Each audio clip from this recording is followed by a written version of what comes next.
Alrighty then.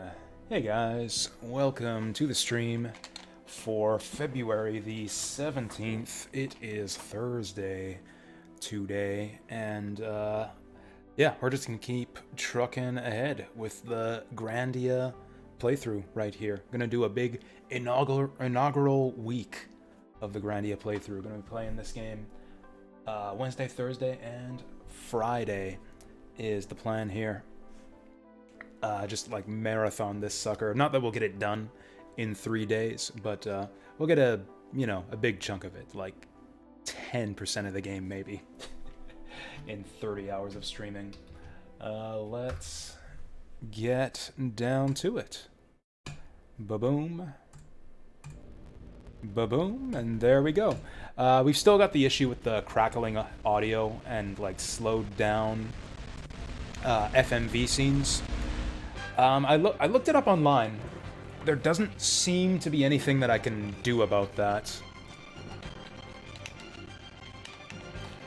My controller's not working, for starters, so that's always a nice start to the stream. So what do we do about that? Yeah, this thing's not working entirely. Fantastic. What are we gonna do about that? Fucking hate RetroArch. I should just stop using this fucking thing. Okay, we need to go to input. Device index disabled. What? There we go. USB gamepad. That's the one we want. Will that do it? So apparently the issue is that RetroArch uses an outdated version of the Mednafen core for Sega Saturn games, and so if you want the like fully up-to-date version of Mednafen, which is the core that RetroArch uses, or the core that I'm using in RetroArch to emulate Saturn games, you have to download the standalone version of Mednafen, which I might try. I probably won't have time tomorrow, but I might try that over the weekend to see if we can't get this issue sorted out before next week. I don't think it's a huge deal, because like I've been saying, there's not a lot of FMV in this game. In fact, it's pretty likely that we won't see any on today's stream.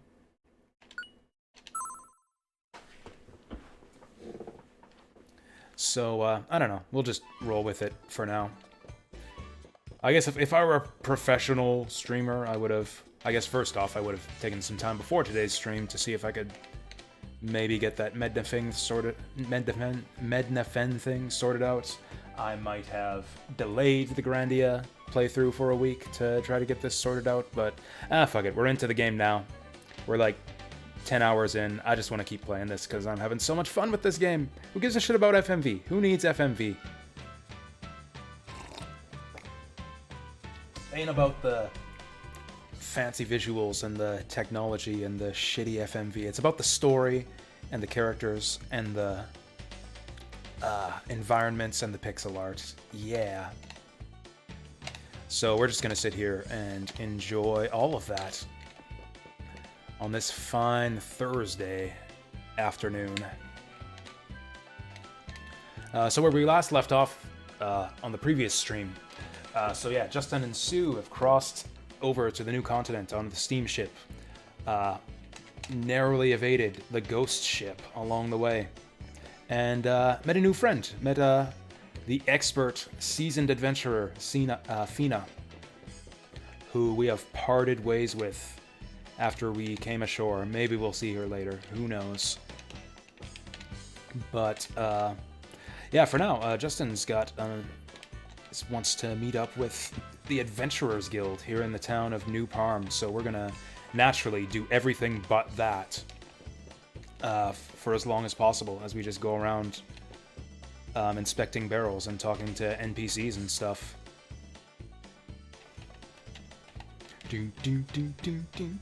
Man, this town is a party. Like all these ponchos and sombreros and the music and everything. That's right, we came to the new world to become an adventurer. Music's a little bit loud. Let's turn it down a little bit. There we go.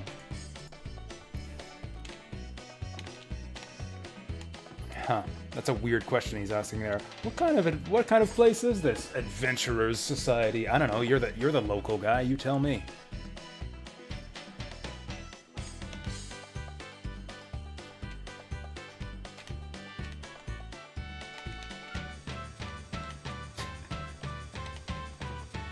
I'm only 20 years old, says the guy. But if you've got like a cane and a mustache and wear a tie at 20 years old, there's something wrong with you. You've been raised wrong. you were in a suit with a cane at 20 years old. So everyone's been talking up this president of the Adventurers Society guy. That letter that we read from Justin's mom before we left on the steamship was supposedly addressed to him, and she seemed to indicate that he was a respectable, trustworthy guy.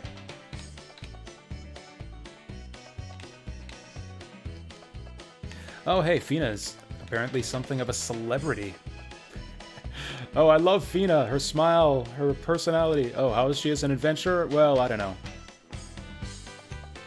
Yes, she's an amazing adventurer. Yeah, so yeah, Fina's on the poster of the Adventurers Society. She's basically like the mascot for the Adventurers Society, is kind of the info that we're picking up from talking to people around town. Oh, hey, the soldier guy has advice for us. Tell me how to learn magic spells. Yeah, I want to learn magic. Yeah. Oops. There, lay some magic on me. There, I'll provide my own chat hype for the early bits of today's stream. Oh, cool. Dude doesn't know about magic. Is that going to be his answer to every question? Magic, huh? I don't know much about magic. Weapon skills, huh? I don't know much about weapon skills.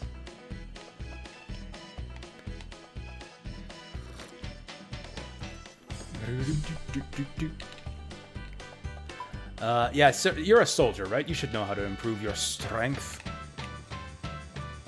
Most important thing is diet and exercise. Discipline yourself. Yeah. Practice magic spells. Yeah, so the answer to magic is I don't know about magic, and the answer to how do I improve my strength is magic.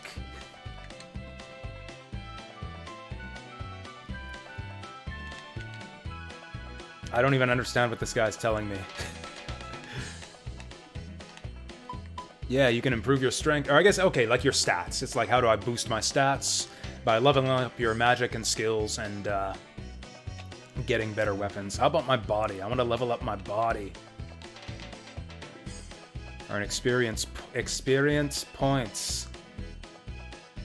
It all comes back to magic with this guy.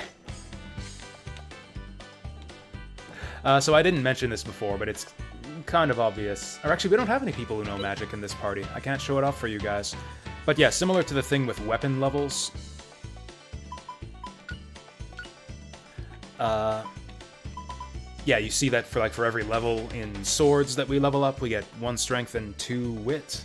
For every level in clubs, we get HP 2 and 1 vit. It's the same thing with magic. Every element of magic has like a stat boost associated with it for every level you gain in that magic type. Oh, also, I think weapon SP +1 means that for every weapon level we gain, we just get 1 to our maximum SP. That would probably explain why Sue's SP is so terrible. Nah, she's got 5 levels total to Justin's 6.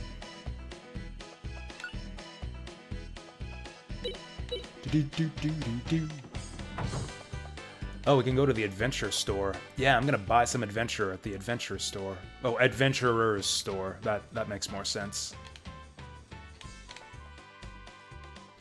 I don't know about mana eggs. I mean, I think I do, actually, but it'll be nice to get a refresher. Alright, listen up. Is this statue? Oh, no. I thought I was talking to the statue. We're talking to the old man here. Take the mana egg to the store that sells magic spells, and you can get yourself a new kind of spell. 4 types of magic. Fire, earth, wind, water. Each works differently from the others. Have a long think before you decide which type to buy. Ain't no exchanges. If you've got strength to spare, you better get fire spell first. It's an interesting bit of advice. So we've got 1 mana egg right now. I think magic works basically the same in every Grandia game, where yeah, you collect these mana eggs and turn them in at the shop to teach a new element to one of your characters. Sue is having a little bit of trouble dealing damage right now.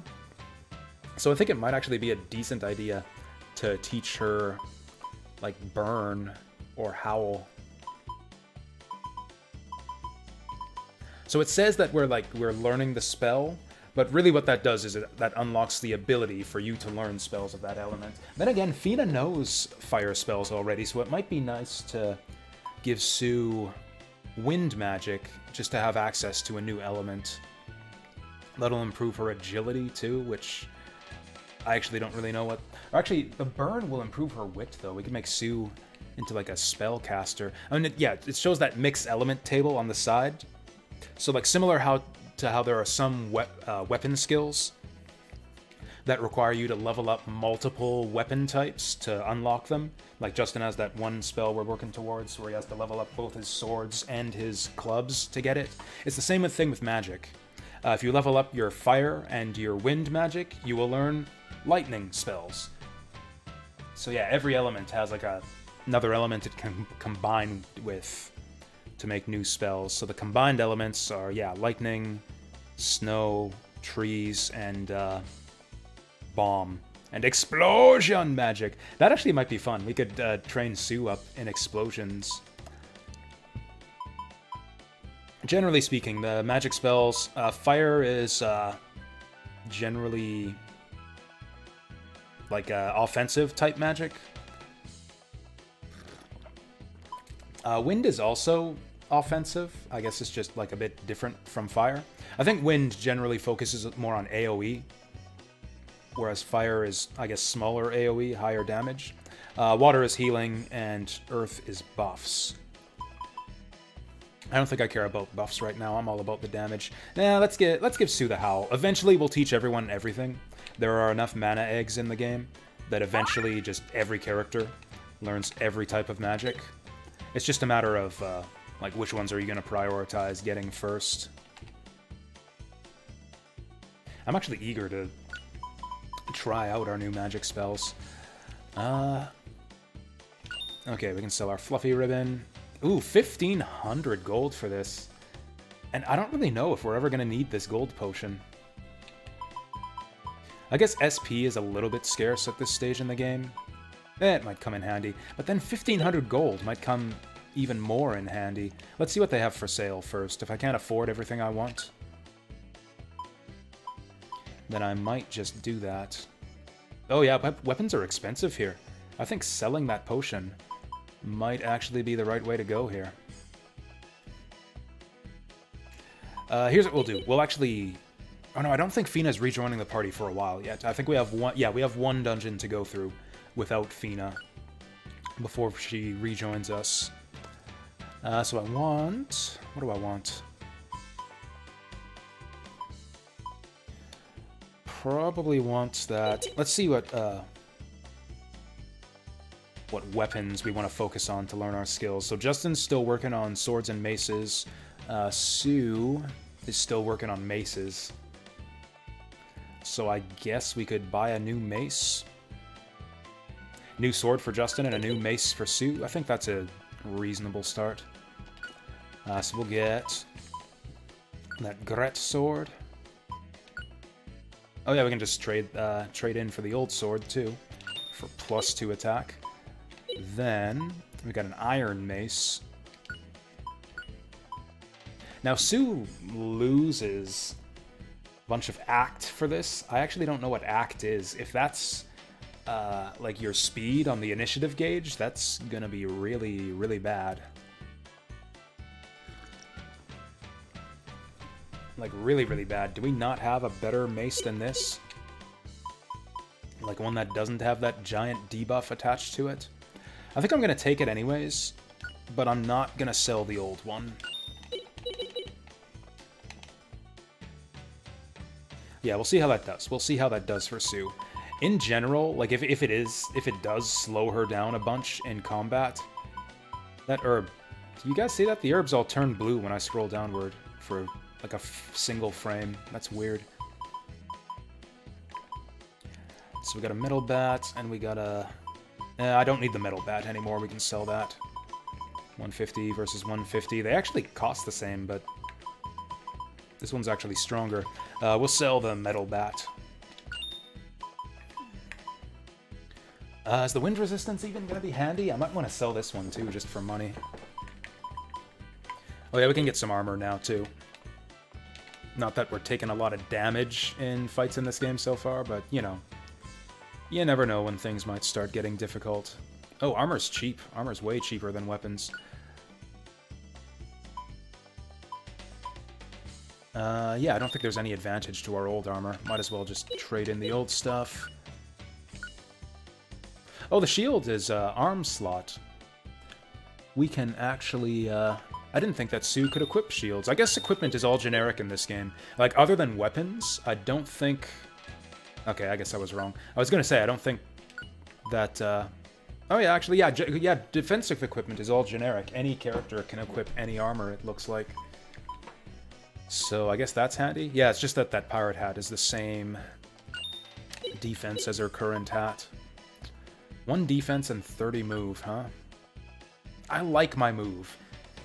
So what movement does is movement determines how long you, or how far away you can attack from in combat. Like, you know how your character runs forward to attack the enemy when you do a basic attack? If they run out of movement points, then the attack just whiffs, like just gets cancelled. You see that happen to enemies sometimes, like the slimes have very low movement.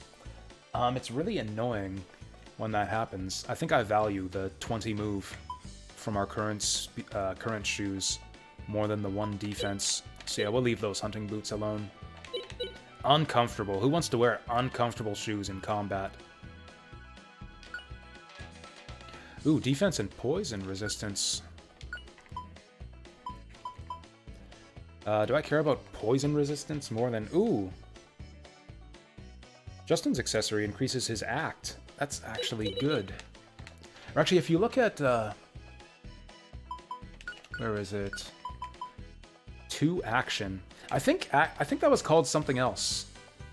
I think action was called something else in the original translation. Something less intuitive. I think they changed that. I don't remember what it was. But yeah, I think the act stat used to be something different in the original PlayStation translation. Anyways, we don't need any of that crap. So with that... I think that's it. Kind of hoarding items here. Yeah, this inventory is not very clean. We can stash that leather whip until Fina rejoins us. Bum, bum, bum.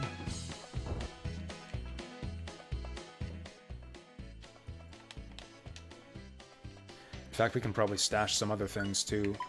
Wound salve, beef jerky. I am never going to need these healing items. I should just use them more aggressively in the next dungeon. Wind charm. I should probably just sell that. I really care about the offensive stats more than the defense. Like, I'd rather have accessories that boost things like speed and attack power, rather than elemental defense. In this game, more so than most RPGs, your best defense is going to be a good offense, because the more you attack, the more you're delaying the enemies and giving them fewer turns. How are we doing for money now? Oh yeah, we're broke. We some broke-ass bitches now. Let's just go hang out around town. Ooh, church on the west side.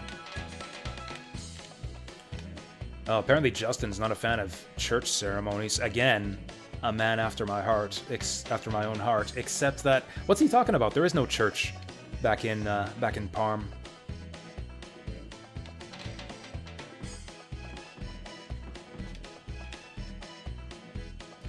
Ooh, this guy's the star of the Samba team. I don't know Samba? I can't believe it. How can you not know Samba? Justin's so ignorant. Oh, is this what we're listening to? Is this Samba music right now? Matsuken Samba. Ooh, women get dressed up in glitzy Samba outfits. That does sound like fun. Justin does like being part of a boisterous crowd. Oh, this is a girl. Excuse me.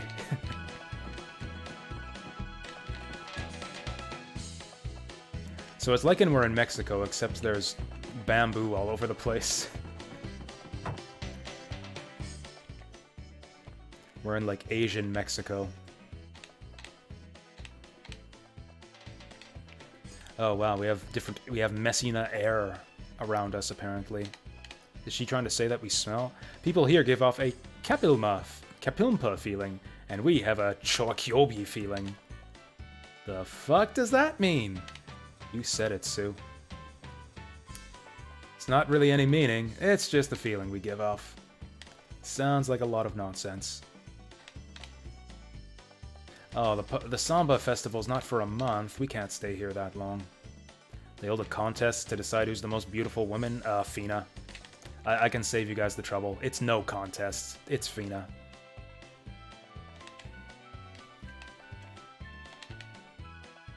Ooh, maybe Sue. Maybe Sue could win it this year.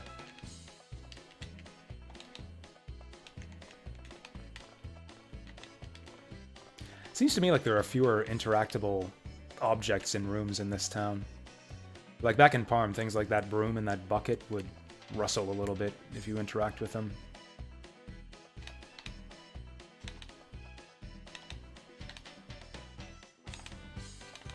Alright, that was a boring conversation. Oh wow, everyone's just like singing all the day long in this town. What a happy place.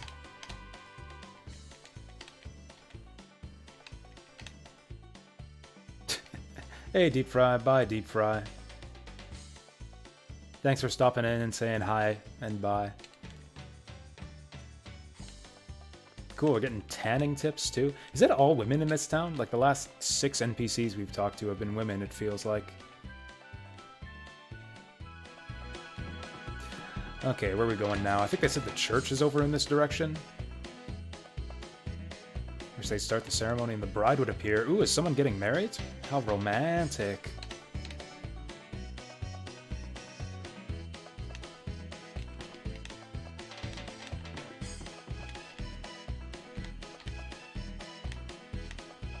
Oh hey, we got a helpful guide.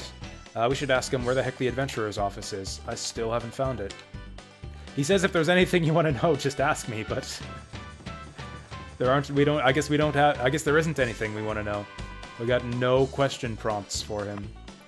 What was this? Church storeroom. Oh, this was the guy who was preaching on the street corner on top of that barrel before, wasn't he? Underground passage. That is surely not relevant to anything that we'll ever have to deal with. I kind of feel ODD, kind of WEIRD, talking to that PRIEST. Don't WORRY. Haven't used it for WHILE. Strange things in the PASSAGE. Lots of strange things, the THERE.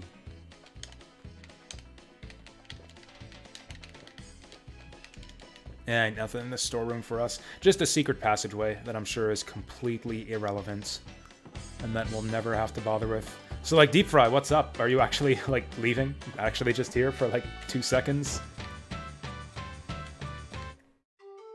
He left already. Ooh, hey.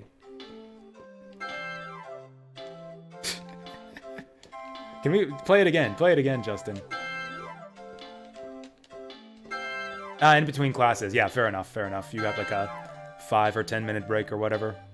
Again, yeah, thanks for saying hi. Enjoy your classes.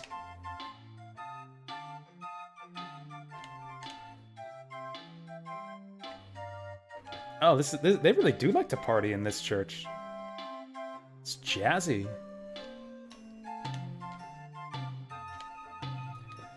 Kind of looks like bamboo shoots on this organ. I wonder if this is meant to be like a bamboo organ. Is that a real thing? Could you make a pipe organ out of bamboo pipes?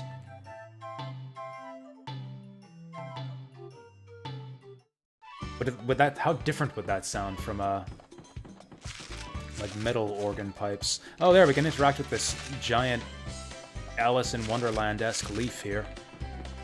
Looks like a spade.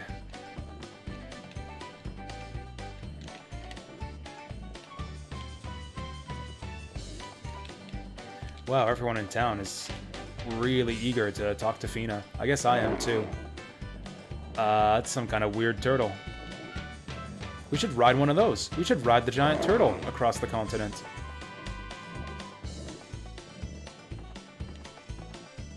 I wish there were more of these, like, weird, exotic creatures in towns throughout the rest of the game. Reminds me of Star Wars. You know, in, like the original Star Wars. Like in, you know, the Mos Eisley. You'd see the, weird creatures just roaming around the streets.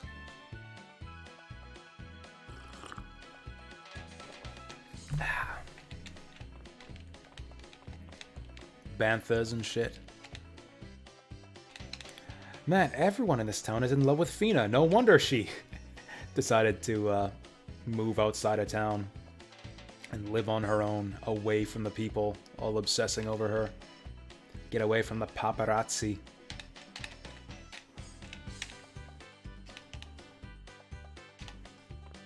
Wait, what?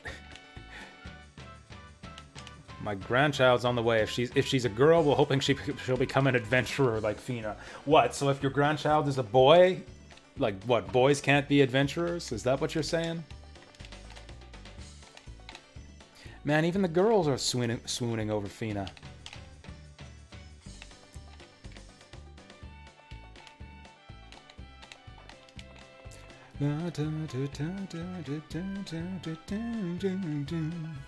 This is gonna be just like Parm at the beginning of the game. We're gonna spend like 2 hours talking to everyone in town here. I know what happens next once we get to the Adventurers Guild, except I actually forget where it is.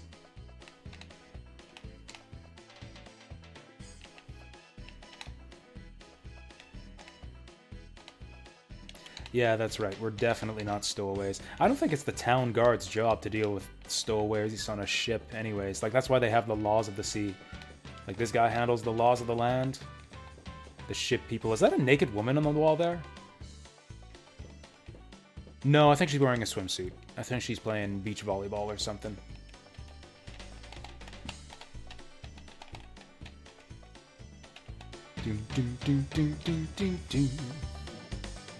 Ooh, they're having a feast today of the best stuff.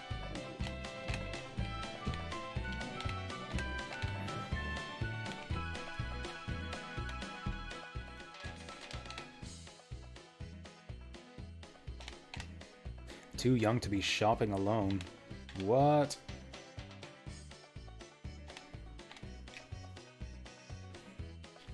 Yeah, we're old enough to ride across to a new continent by ourselves, but not old enough to go shopping. Maybe they sell adult stuff here. Maybe Justin is too young for this store. What is this girl trying to sell us? It's a lot of hearts. I'm really uncomfortable with the amount of hearts this girl is throwing our way right now. What's the point of this? We can sell stuff at the regular shop, can't we? 12 HP isn't that much. Honestly, I think I'm just gonna sell it. I'm just gonna sell it just to free up inventory space. The herbs are hardly worth selling. We might as well use those. Wound salves are actually, yeah, don't sell for very much and actually heal quite a bit. I doubt that we're gonna need the antidote. I'll keep it, because we don't have a way to heal poison right now. Not until we learn, I think, forest magic, actually. Resu potion is golden. I'm really tempted to sell that gold potion, but there's nothing that we need to spend money on right now.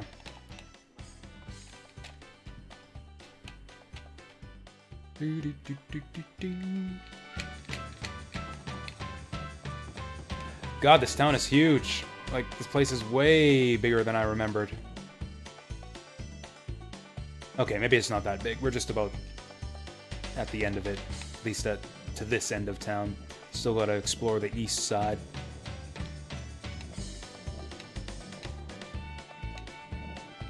I guess that is true. Everyone else in town is walking all over the place. Justin is the only one who runs. I wish there were a way to reorganize the party so that Sue's in the lead. I don't know. I love her running animation. I guess we can see it anyways, but it feels more direct if we're like controlling Sue directly instead of having her follow along. That is such a cute running animation. Also, look how the sprites aren't actually mirrored. Like, Sue's got the bag on the one side of her, and you can actually see it on that side. Like, some games are lazy like that, where they'll have, yeah, we'll see you in 90 minutes then, deep fry. Some games are lazy like that, where they'll have, like, asymmetrical character designs, but they'll still mirror the sprites. Or that's especially true in games where the characters use sword and shield. It's like they'll, like, have the sword in the right hand and the shield in the left, and then it'll be reversed if they're facing in the opposite direction.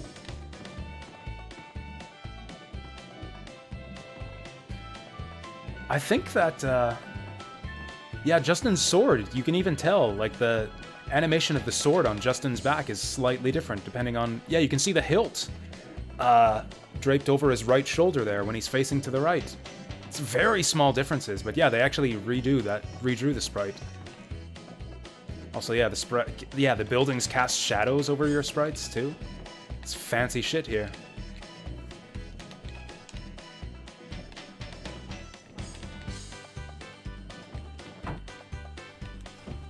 I should actually stop to... Oh, there we are. Stop to see what these buildings are before I go inside them.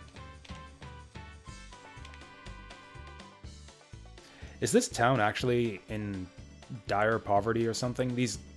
Like, back in Parm, people had, like, 2-story houses with bedrooms and dinner tables and stoves and stuff. These people... This is like a little, like, shack with stone walls and no beds. Like, these people, like, their houses, looks like they're all living in dire poverty.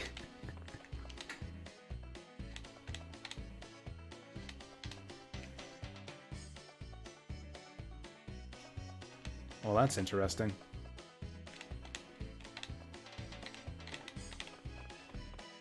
Apparently that guy knew Justin's dad. This year's new Miss Parm is Miss Candy. What? How is it not Fina? That must be an old one. That must be an old poster. It's a little bit low res, but I don't know. I don't think Miss Candy looks as cute as Fina.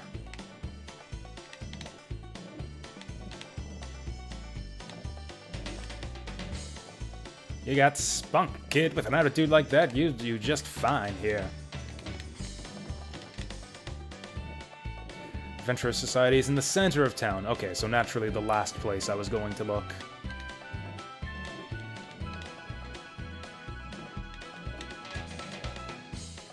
Oh, he's got unusual sparkling water. What? Yes, I do need some. I love sparkling water. Come on, Justin, buy some boobly. Ooh, phantom mist from the Misty Forest in the far east. Oh no, Seuss found him out. Whoops. Can we actually go anywhere from out of town? Oh no, it's happening again. Okay, no it's not. Thank God. God, that made me nervous, how long it took to load the world map there. Cool, we entered town from the opposite end.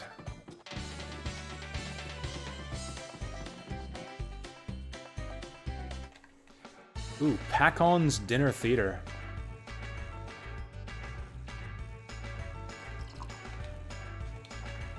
Excuse me, waitress, waitress, waitress. You just don't understand women, Justin. That's right, you have to understand women to get a waitress to pay attention to you in a restaurant. Oh, hey, that's good. That's actually good. Hey, you, the pretty waitress, over here. Oh, have a smile. Looks like you've got one of those already, Justin. Green. Let's have it to go. What the fuck? Oh, only her husband gets a smile to go. Was that a real, like, pickup line? Did Justin actually just try to hit on that woman? I'll get my smile to go. You silly. Only my husband gets that. Man. Real smooth there, Justin.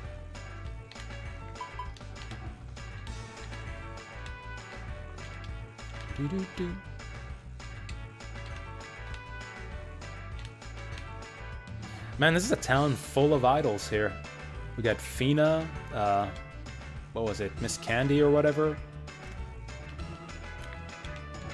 This actress girl. Boo, get off the stage.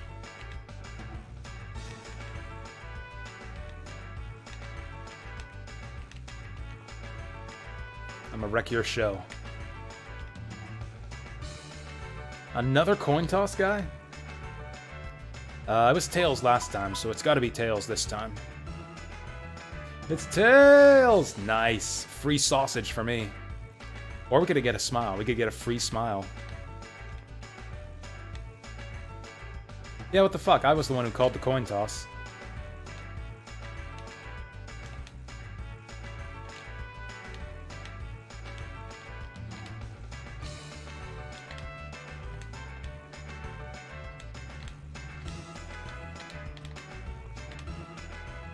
Wouldn't that be annoying, being like an actress up on stage and have like some jackass in the audience shouting, "Yoo-hoo, Miss Milk, look over here, show me that smile."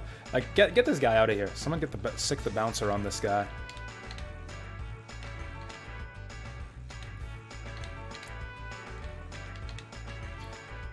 That gross bald guy is all gachi-koi over Miss Milk there.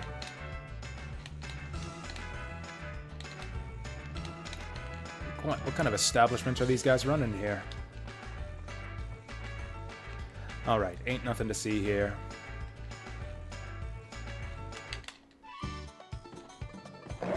Ooh, another farting turtle. Oh, it is drinking water. That is cute.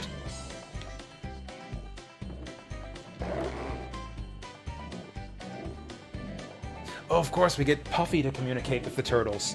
Maybe we can convince one of them to give us a ride. Oh, never mind. Never mind. Puffy's just worried he's about to get eaten. That he's gonna become turtle food.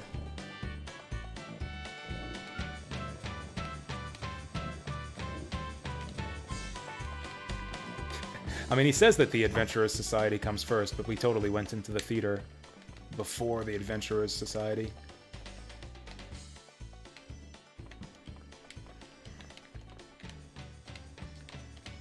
Your son the adventurer, huh? Used to be an adventurer. Yeah, tell us a story, Mr. Adventurer. Story about my great battle against thorn-covered monsters. Thorny monsters? They have monsters like that here? They got sharp quills all over. They stand upside down and attack. So you got wrecked by a porcupine. Oh, 7 stitches. Ouch. I used to be an adventurer like you. Then I took 7 porcupine quills to the knee.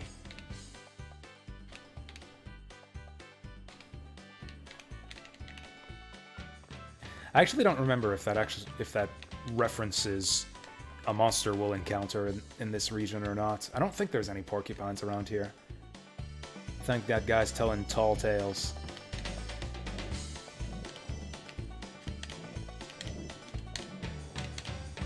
One of the bad things about the NPCs having so many, so much dialogue is if I accidentally advance the text too quickly, I can't go back and reread it, because they'll have something new to say the next time you talk to them.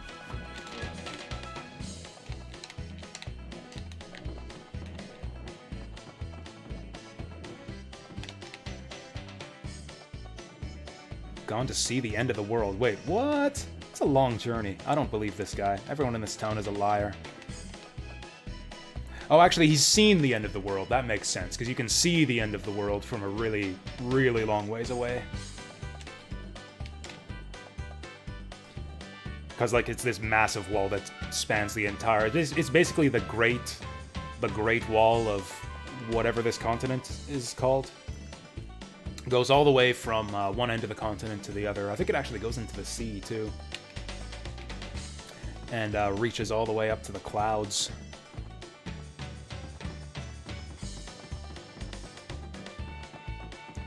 I think that's about it. I think there's nowhere else for us to go except the Adventurers Society.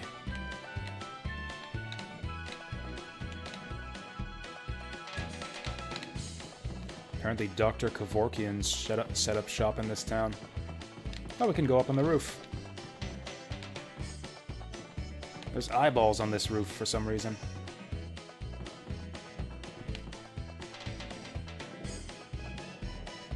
What's this? Masterpiece by Mr. Tite, the great artist of New Parm.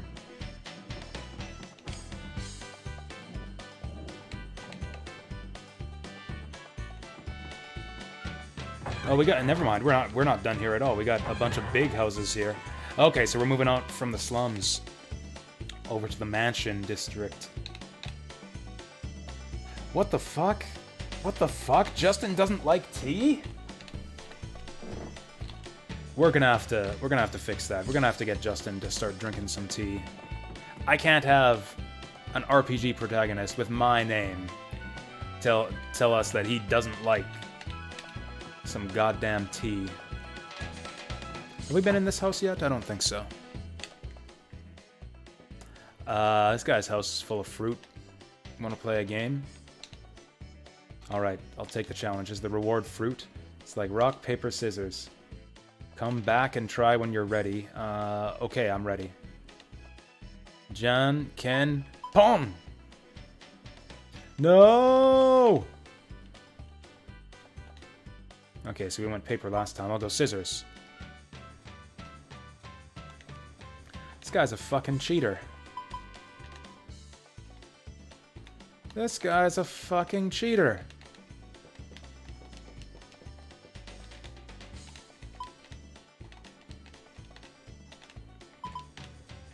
This game sucks. Your games suck, old man.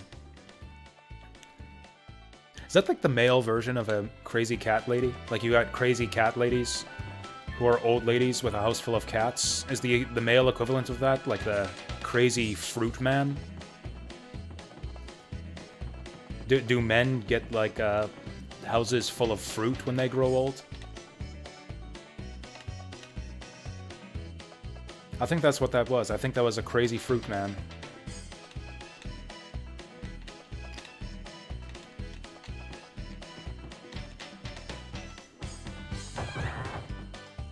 Alright, let's go loot the mansions. I doubt there's anything to find in here.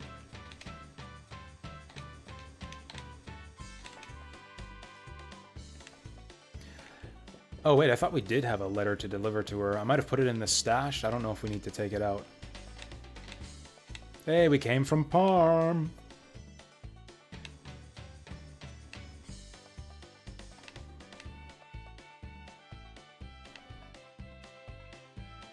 Wait, is the old man pretending to be a little girl? Okay, cool. I don't have to go to the stash to get the letter.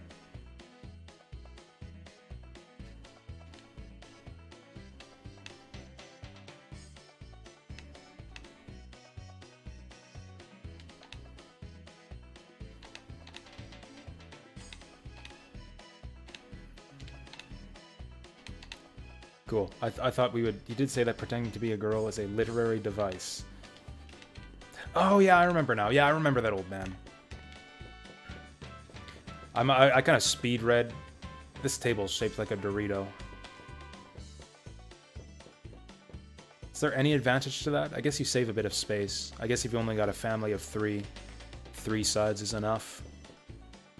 Honestly, I don't usually have more than 2 guests over at...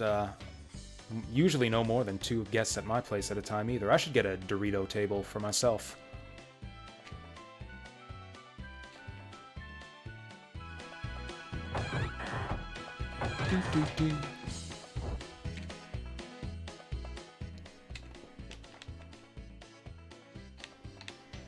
Ooh, Fina's got a rival. Okay, so this lady's got a whip and a knife. And is selfish and stubborn.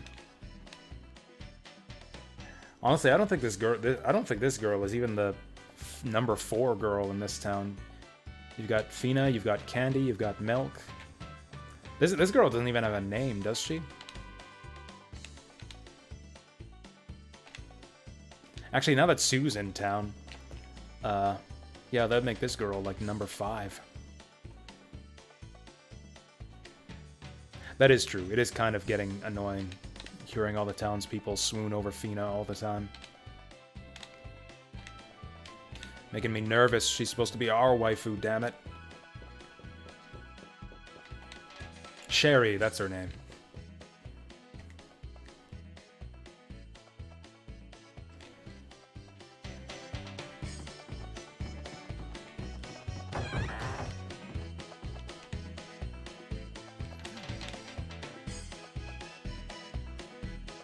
Ooh, poster of Sherry in a bikini. I actually would be willing to drop money on that. Apparently Justin's not interested. Oh, damn. Private time with Sherry. So she's a prostitute. I guess that explains how she's able to afford this mansion. This mansion, too. While Fina lives in, I think, a literal teepee on the outskirts of town is where Fina lives.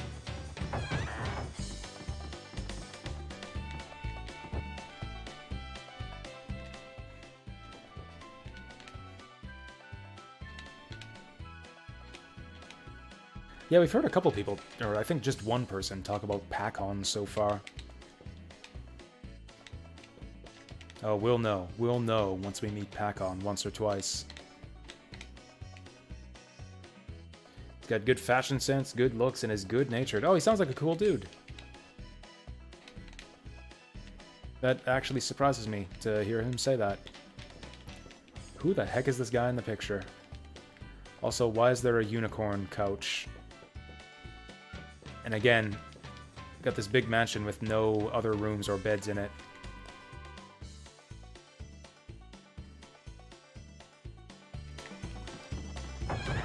Even the rich folks live like peasants in this town. There are several places on this continent known as rough spots. For example, the end of the... Hey! Forgotten Blade, thank you for the resub with Prime for 9 months. Much appreciated. Thank you for that. Good to see you. How's it going? End of the World, Misty Forest, and Dom Ruins. I think we've heard of all three of those.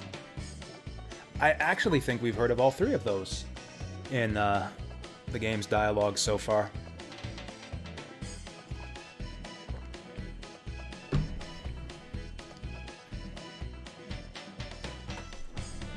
After hearing that resub animation for a few times now, I think I have the volume set. Well, this is just me clicking outside the game window a bit, don't mind that. I think I need to lower the volume on that new resub animation just a little bit. Alert box. Subscriptions. Yeah, we'll bump that down to... 26% volume.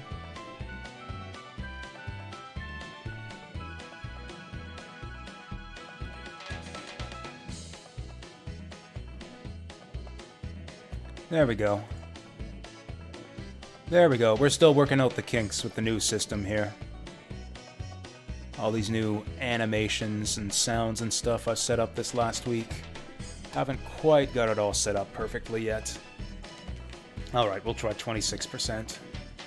Well, obviously we want to go to the end of the world. Like, that's our final destination. First, we'll go to the Dom Ruins. I know that chat was super eager to go to the Dom Ruins yesterday.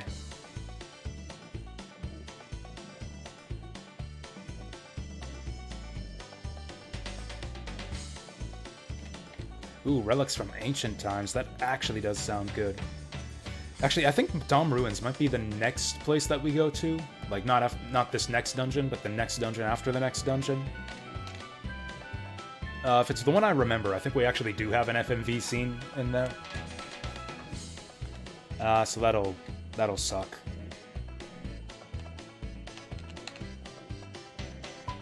Tell me about the Misty Forest. The Misty Forest is a forest surrounded by mist. Makes sense. Ooh, it's the roughest of rough spots, but that it ain't nothing compared to the end of the world. No one's been all the way there. It's the place where the world ends. I guess I've told you guys what the end of the world is by now, and if you look at the like the fold-out map that comes with the Saturn version of this game, you'll see the end of the world as just this big wall in the middle of the continent. If you're just playing the game for the first time, and especially just playing the English PlayStation release, you actually don't really get a sense of what the end of the world is. Like, they talk about it a lot in the early game here, but it's not till you actually get later in the game and actually see the end of the world in the distance that you actually see, oh, it's this giant wall.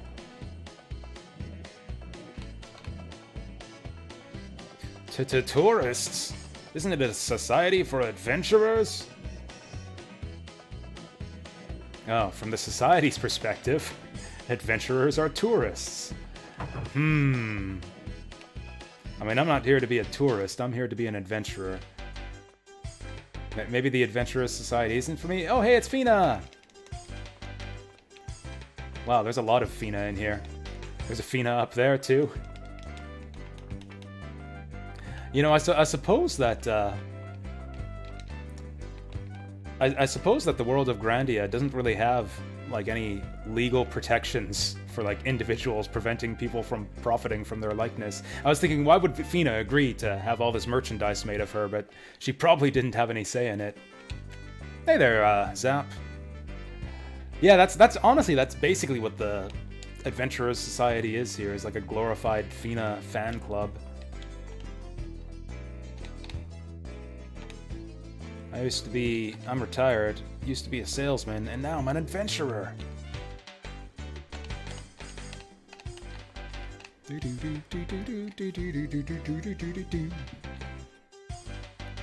Mythical Snake Discovery Tour, that sounds like fun. Got bit by a turtle-camel. Is that those turtle things that we were talking to outside? They're very cute. I want to ride one. Oh, let's go. Yeah, I want to go on this tour. Walk on the ocean floor with beautiful girls. What kind of place is this? I think we're actually going to take that tour by the time we get to the end of the first disc.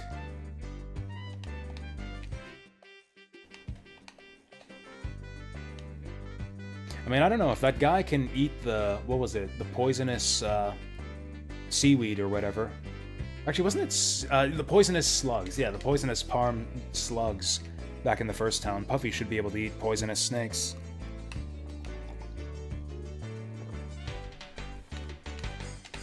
That's right. That's Justin. World-class snake killer.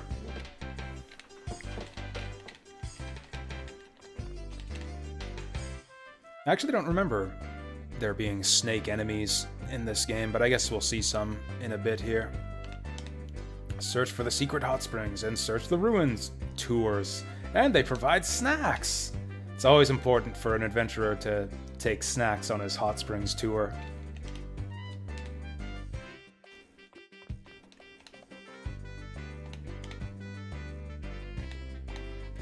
What a strange old man, walking around talking to himself about how Fina's gonna fall in love with him, and how Pacon's gonna assassinate him after Fina falls in love with him. Wait, I'm pretty sure Fina's in love with Justin right now. Does that mean that Pacon's gonna assassinate me?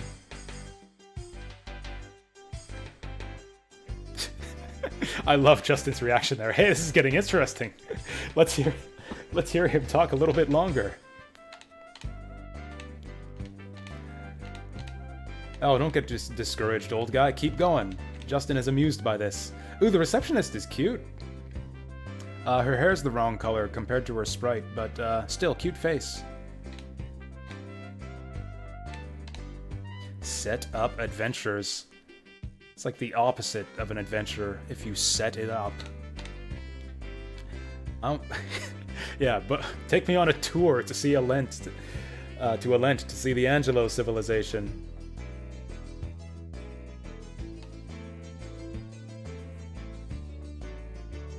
Yeah, that's going to be our next destination, is the Dom Ruins.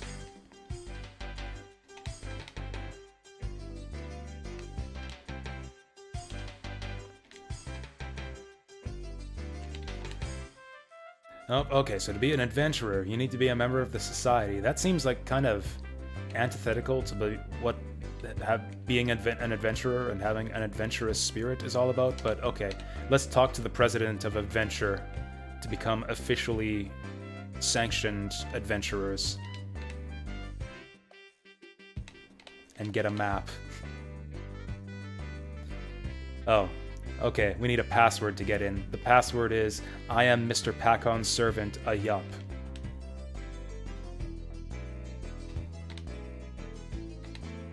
Okay, be honest and polite, and I am Mr. Pacon's servant, a yup. Got it. Alright, let's go meet this Pacon guy.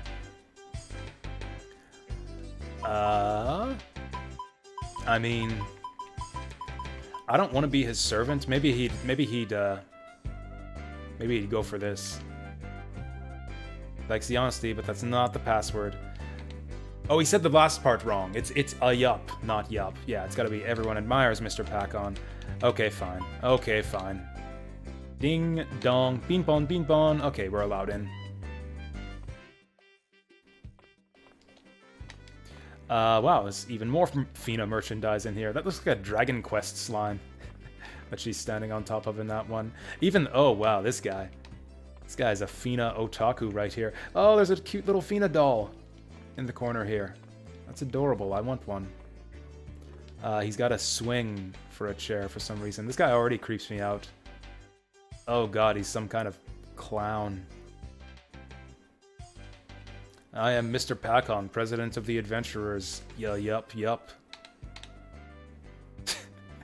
That's not very respectful, Justin. You're the president? You gotta be joking.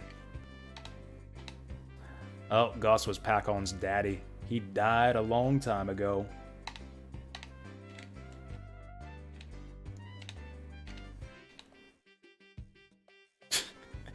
He's right in front of you, Justin. If we could rename our characters, I would have named him Jasu. He might as well be a Jasu, to be honest. No choice but to deal with this bozo. The membership is full. Oh no, I gotta go get a pass from another adventurer. This is just like the steamship nonsense all over again. It's a frickin' cabal.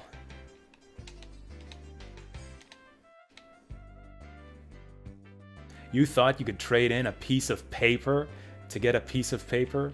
I don't think so. You think a piece of paper gets you an adventurer's pass? He just threw my mom's letter in the garbage.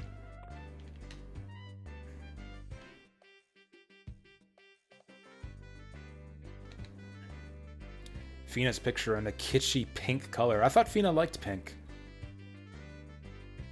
She wears pink underwear. And I didn't look that up on, like, Rule 34 or anything. We'll see that later on. The man's got taste. He looks like a disgusting clown with a snot bubble coming out of his nose, but he does have good taste. Oh, damn, and Fina's his fiancé. Oh, shit. And they're getting married soon. Why would Fina want to marry a clown like you? Oh, damn. This is Pacon's serious face now. Now he's never gonna let us into the Adventurers Society.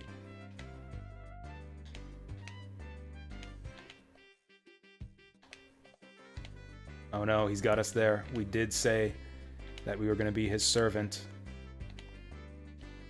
Honestly, I don't even know why we need to join the Adventurers Society. We know where we want to go anyways. Also, dude, you got holes in your floor. You got freaking giant bamboo shoot or something growing up through your floorboards. What a mess. So now what do we do?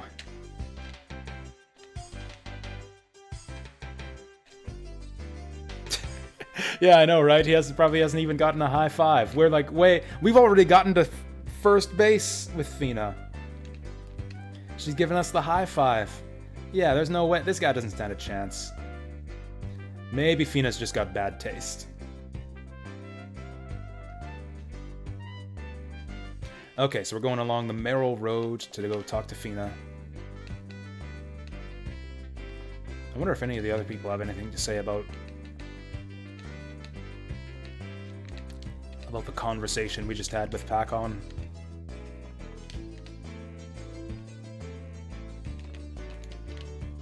What a couple of dunces. If you get Mr. Pac-On mad at you, you won't be able to join. Wow, she's so happy. She's still so got that cheerful anime secretary smile on her face as she says to us, "What a couple of dunces!"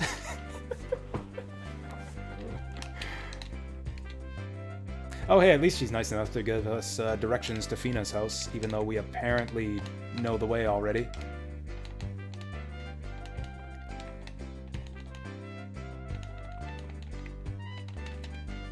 Man, I am looking forward to meeting those sexy sea nymphs on the ocean floor.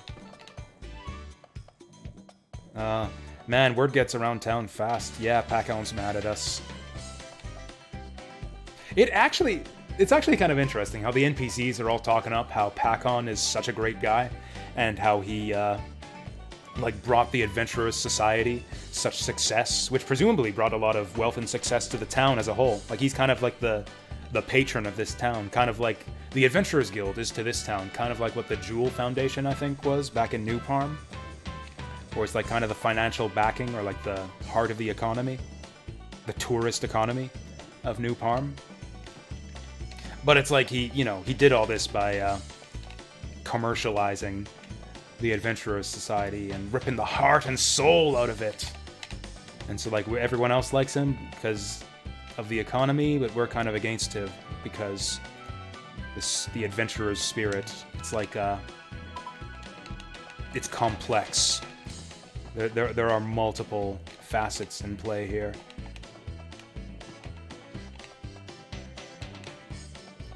Fina's a good kid. Wait, your son? Marrying my son. Wait, is this the girl who was on the boat? The mother of that mama's boy sailor on the boat? Or is she meant to be Pac-On's mother? It's hard to tell because all mothers in this game, other than Justin's mom, look the same.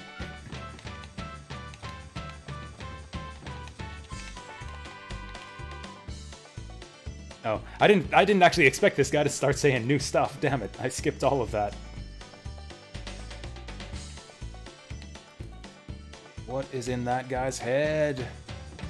Wow, it looks like a bunch of the townspeople actually do have new stuff to say.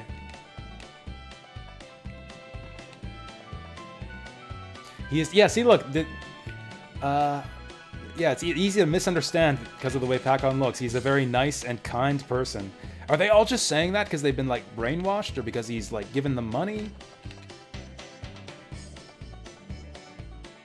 Or maybe Pac-On's just, like, a bad boss. Maybe he's only a jerk to adventurers because he, like, I don't know, hates his dad or something.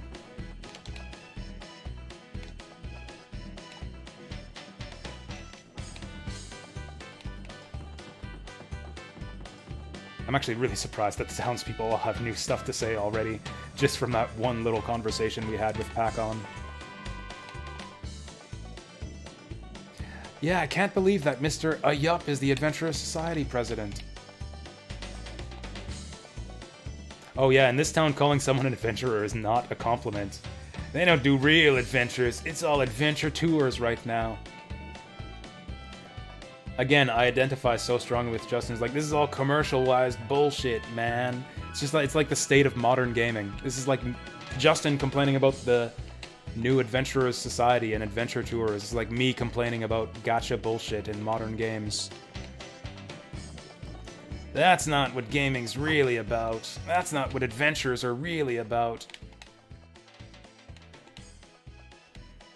Oh, hey, Hedgehog confirmed. Hedgehog confirmed.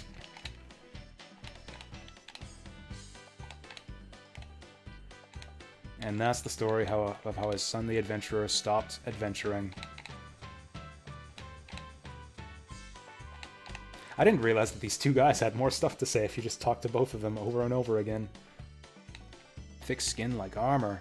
Chomped on his foot. Did he... Ooh, harpoon through the snout. Given that this guy got his ass kicked by a palm-sized hedgehog before, I kind of doubt that that story's true.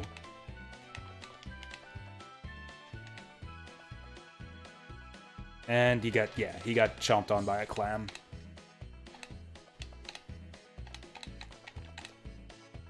The way the old man tells these stories makes it sound like this guy went on these adventures when he was like 10 years old. God, how many adventure stories do these guys have? Ooh, and the clam was tasty. I am constantly astounded by just the scope of, and like, richness of the NPC dialogue in this game. It's like they always have more stuff to say than I'm expecting. Yeah, everyone's reacting to Pac-On now. Oh, I didn't notice this before.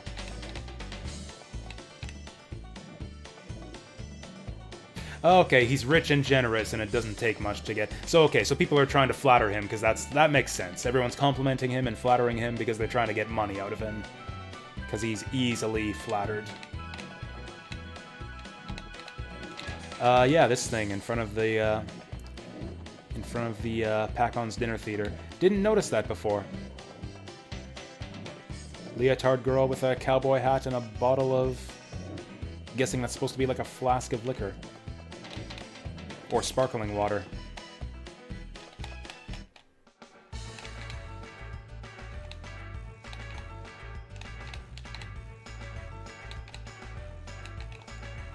And now Justin's just going all over town yelling at people about, "That's not what Real's adventure's about!" Oh man, all the townspeople have new stuff to say now.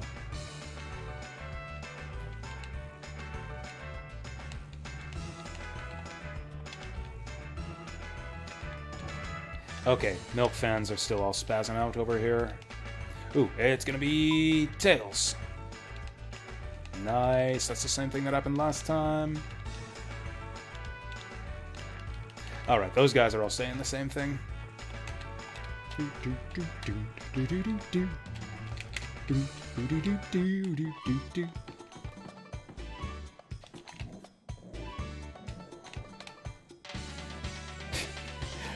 Oh, now Justin looks depressed. That's why everyone's reacting to him differently and saying different stuff, because Justin looks depressed. Yeah, we're gonna give that guy a knuckle sandwich.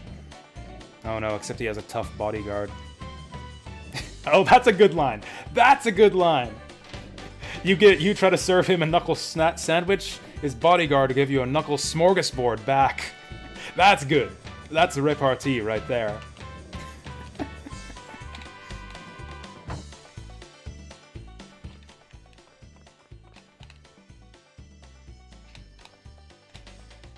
Okay, that guy's saying the same thing as before. See, this is why I insist on talking to all of the NPCs in every town at every story juncture, because I keep on getting... Is that Pac-On right there? Or maybe it's a Pac-On cosplayer. Okay, she's saying the same thing. An auspicious day. Yup, so happy. Yup.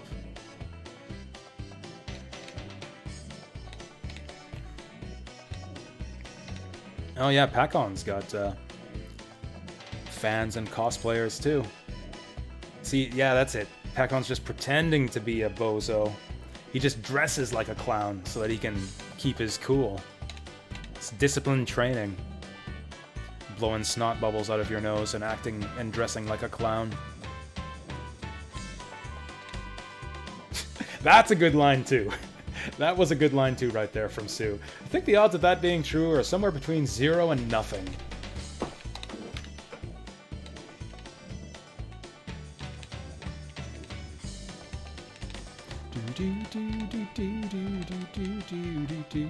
That guy's talking about some quack doctor who kills people, but I don't think we've seen a doctor in this town yet. Actually, I think I overlooked this building before. It's a waste not to have a funeral while you're still alive. That's an interesting way of looking at it.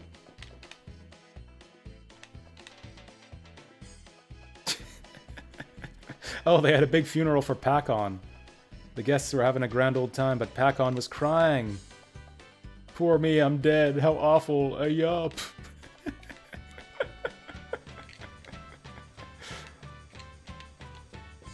That's actually a cool idea. I might have to do that someday. Hold a funeral for myself.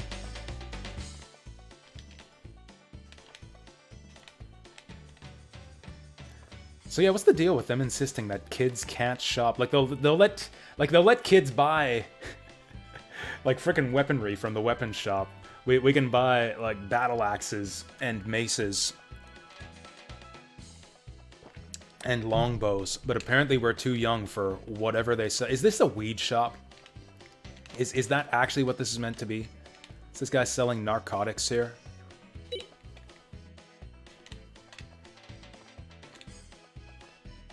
Like, that's not even a joke. I think that's actually it. I think that's actually what's going on here.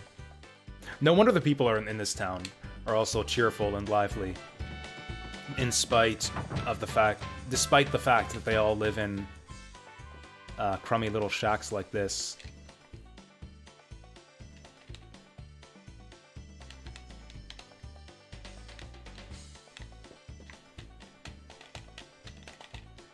Now I wonder if people back at the docks have new things to say now too. Okay, these people back in this part of town are still saying the same stuff. Samba samba. Actually, I wonder if the priest has anything new to say. Since he was talking about... Actually, there were people over by the church talking about upcoming wedding. We now know that that's probably Pacon's supposed wedding to Fina that they're talking about.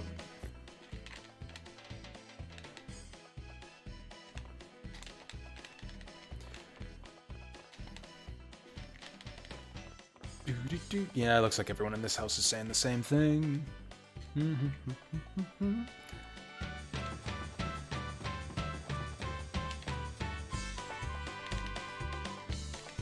Yeah, they're still saying the same thing. Although Sue's... I guess these guys haven't put... Oh, hey, we actually do have questions for this guy now. We actually can ask some questions of the kid who says, ask me questions. Tell me about Fina. Most popular girl in town. Pretty, kind-hearted, and wonderful. Yeah, that's nothing we didn't know already. We already know that she's Wanderer. Yeah. Hey, you're looking at Fina's friends. She even gave us a high five. Aren't you jealous? No, he doesn't seem to care. No more talk about Pacon. Oh damn, this kid's got a grudge against Pacon.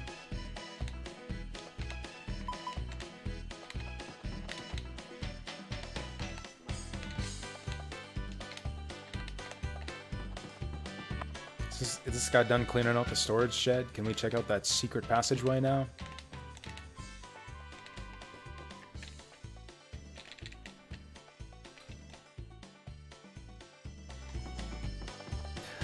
Okay, but we're gonna leave town. I think we're gonna leave town and talk to Fina now. But before that, let's have some grub. Actually, Puffy does kind of look like a sheep now that he mentions it.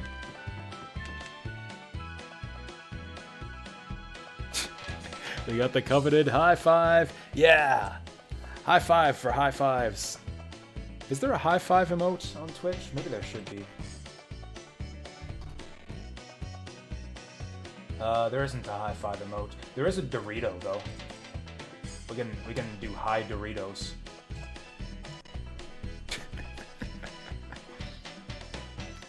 It's supposed to be it for adventurers, not tourists. I don't know why Dorito came up when I typed in hi. Whatever. Came all this way from Parm just for this. I mean, we didn't come all the way from Parm to join the Adventurers Society. We came all the way from Parm to go to a Lent and see the end of the world. That's right, we're going to Fina's house now. What's our relationship? We went on an adventure together, in fact. She high-fived us. He's already super jealous just hearing about the adventure. Maybe his head would probably explode if we actually told him about the high five.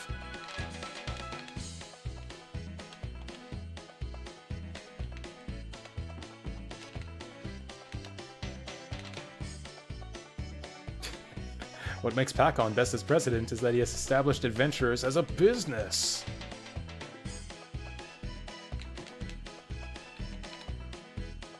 Adventuring ain't no business. That's right. You tell him, Justin. See, now it's Justin getting in the political debates with everyone in this town. Political? I guess it's really more of a philosophical thing. Like, what is an adventurer? What is a business?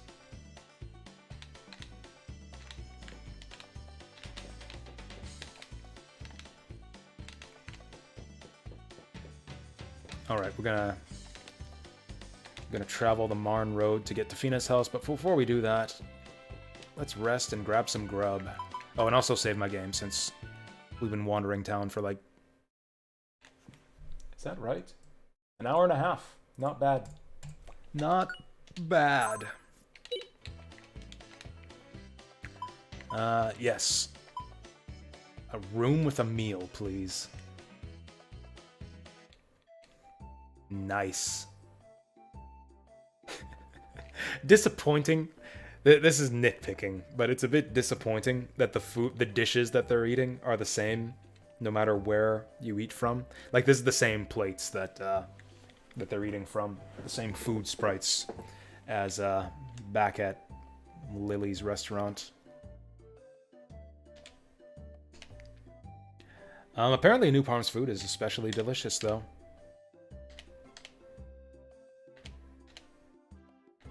What? You got bread? I didn't know there was bread.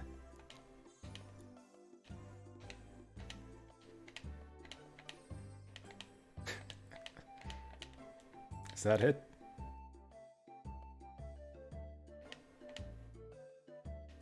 Water under the bridge. Wow, he actually used that expression correctly.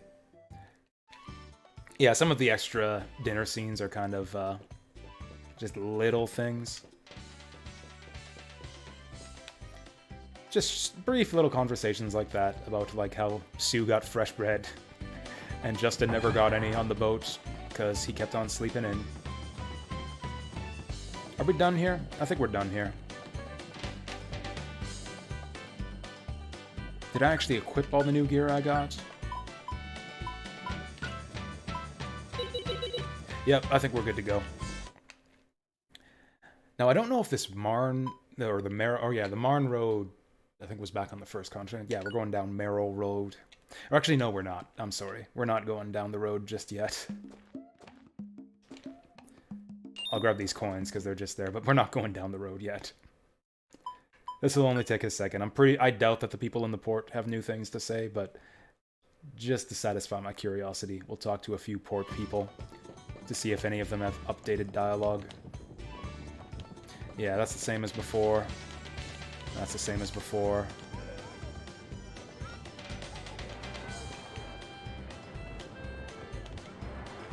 Yeah, everyone's saying the same stuff here. Wait, what about the priests? Oh, this is a different guy on the street corner. Yeah, everyone's saying the same stuff here. Okay, we can go on the road. We can go travel on the road now. Alright, back to the battles. Which is to say, I'm going to be trying to avoid battles, as usual. Well, so much for that. Great start to the day. Getting ambushed by a cobra. Ooh, 3 cobras, even better. Oh, they're speedy cobras.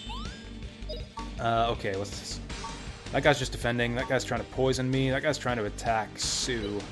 If I combo this guy, we'll run away from the other snake. He might not be able to reach me. In fact, we can do the same thing with this guy.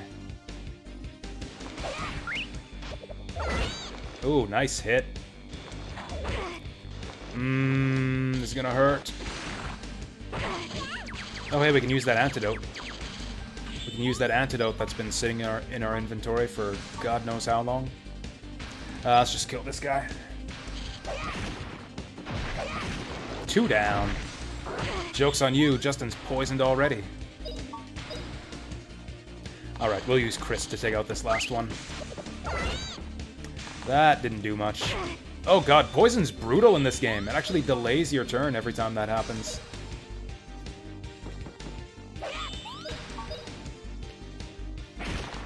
So that was a great start to our day. Justin lost like 1/3 of his hit points in one fight. Okay, I'm gonna try to see if I can avoid doing enough battles to level up. Because we got another dungeon ahead of us right after this one. Oh, he's still poisoned too. Okay, we're gonna use this, but I'm gonna have to make sure to not get poisoned. We don't need the herb just yet. We can save the herb for later. Yeah, as soon as I saw that spider, I knew there was no avoiding him. Yeah, we're probably gonna level up on this road. Oh, well. Gum fluid. No thank you. That's a big N-O. So that gum fluid for me. Are we gonna kill him with that? They're all going for Justin, other than the one in the rear. 27 times 2 is 54. I think he's gonna fail to kill him by 1 hit point. Oh, nope, the second hit did more damage. Oh, nice. Sue's doing the one-shots now. Okay, that was a good fight. Yoshakata!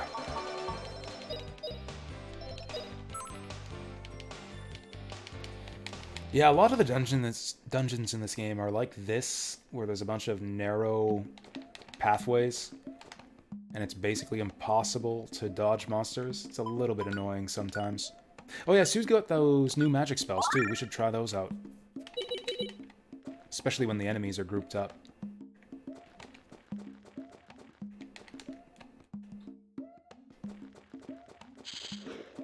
Whoa.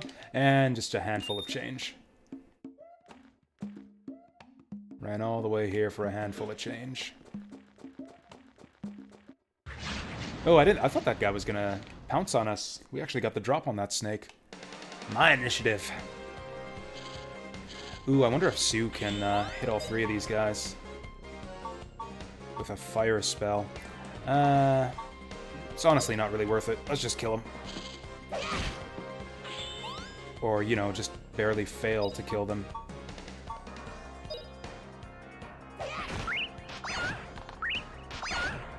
Damn. Damage in this game is highly variable. He's defending, so we don't really... They're all defending. Let's just try to kill this guy, then. Oops, sword level up. Oh yeah, that's right, I taught her wind magic, not fire. Damn it! Oh, and now she's poisoned, and I don't have the antidote. Wow, that was a bad round.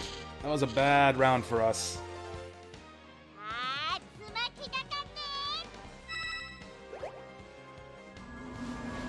Yeah, I should have known that the magic would charge up super slowly. Because she only just learned it. Well, I hope that poison goes away on its own.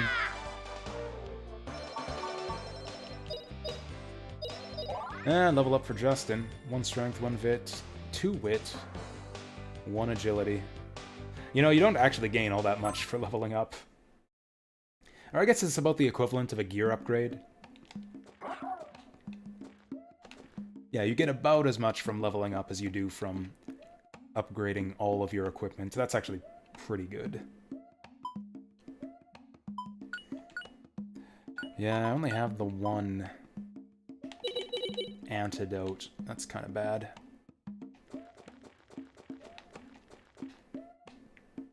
Oh! I thought this was a wall. Secret tunnel. What do we got here? Probably not an antidote. Earrings. What do earrings do? If it's anti-poison, I might actually equip those. Ooh, +3 poison resistance. Slows IP loss.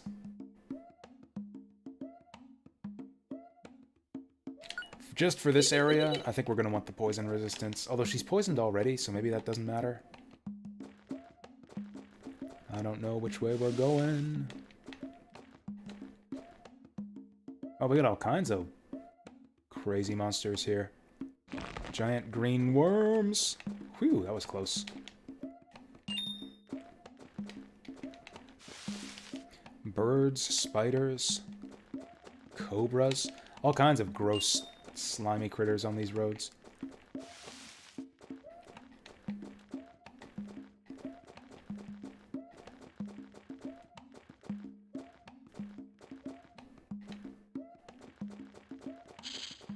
Solid snaking around that snake there. That's what we're looking for. See, this is the reason. This is the reason why we're trying to explore the dungeons very thoroughly here. Don't want to miss out on those mana eggs. Every mana egg we get is a new spell for us. Or not just a new spell, but like a new magic type that we can start learning and leveling up. Not that we are learning and leveling up a lot of magic right now, since I'm, trying to dodge monsters as much as I can.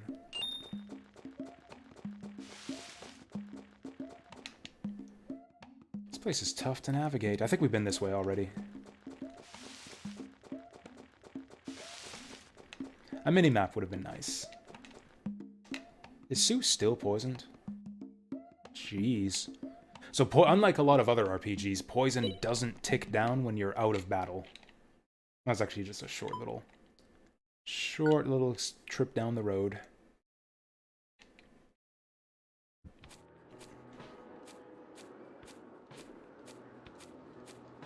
Oh, dang. Ding, ding, ding, ding. Ding, ding, ding, ding, ding. This is like the Justin and Fina romance theme from later on. The sandy beach of Ganbo. Except with a drum beat in the background. Ooh, wind blowing across the grass. It's a nice little effect there. Whoosh, whoosh. Ding, ding. Oh, Fina's got her own pet turtle here. Nice! Okay, he sounds like he's sick or something. Thought there was something to see out here, but maybe not. Maybe I'm misremembering.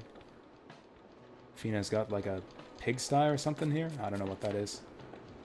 To Fina's house. So this is Fina's house, huh? This looks like a well-built house. I wonder if she built it herself.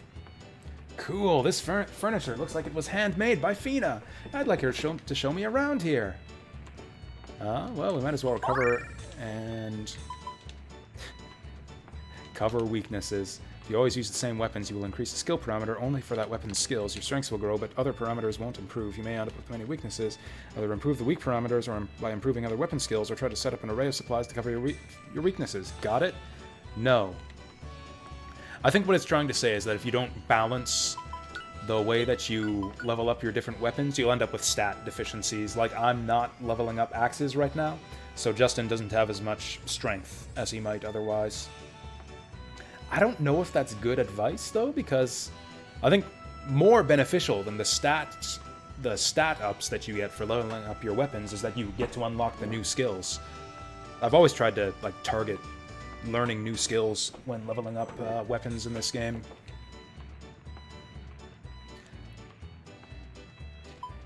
How's Sue doing now, anyways? Taking a long time on those maces, probably because she doesn't attack that often.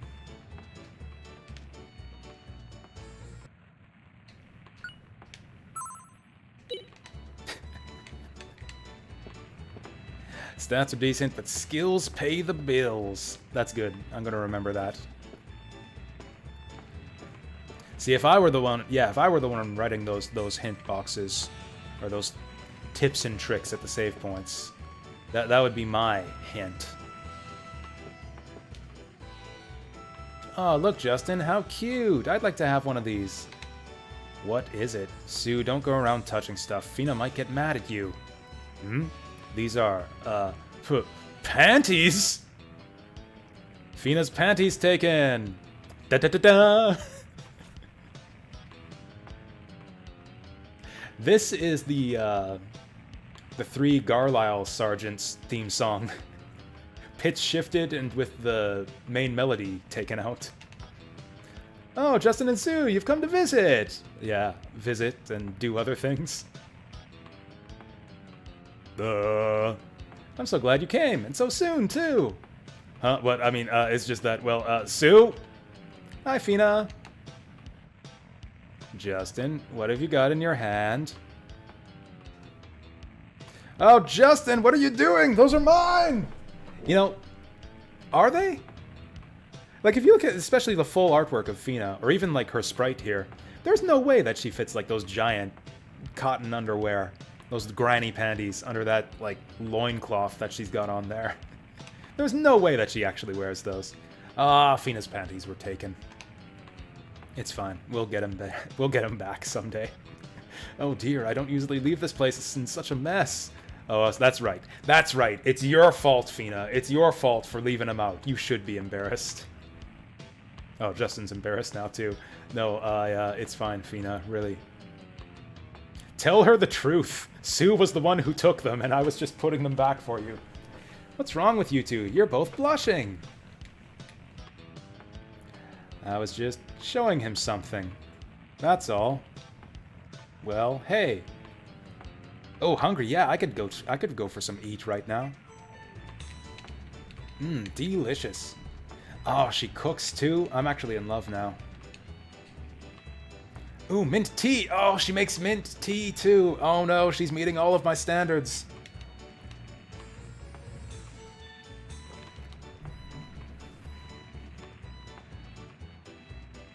Holy shit. Holy shit, this relationship is escalating quickly. I wouldn't ever be lonely if you lived here, Justin. If you say so. Ha ha ha, just kidding. Oh, she's teasing us. Fina, you gave no indication at all that that was a joke. That was a terrible joke, Fina. I mean, heck, I thought you were probably joking. Ha ha ha. Yeah, good one. Good one, Fina. Ha ha ha.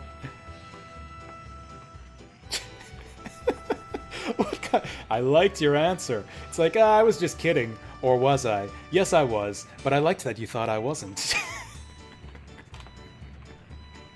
Anyway, is there something else you wanted to talk about? What was it you wanted to talk about? Are you engaged to Pac-On? No, really. Engaged? Humph. That's Pac-On for you, spreading nonsense like that. Oh, Fina's, offended face here is pretty cute, too.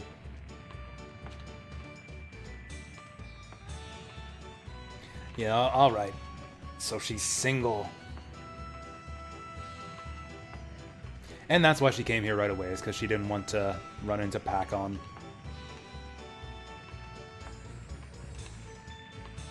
Is that all we wanted to ask?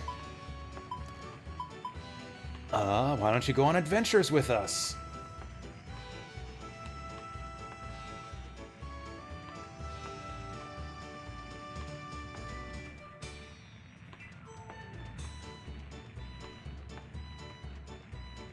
Oh wow, Fina's just totally believing everything that we tell her. I guess she has no reason not to, but, Spirit Stone is real. I thought Justin was just dreaming. But if Sue says it's true, then it must have actually happened.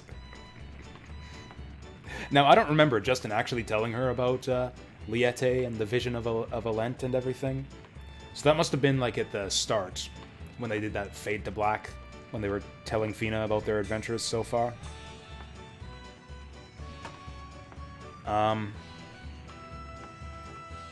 I don't know, Saturn Meteor. You seem to be having difficulty keeping track of my usual start time.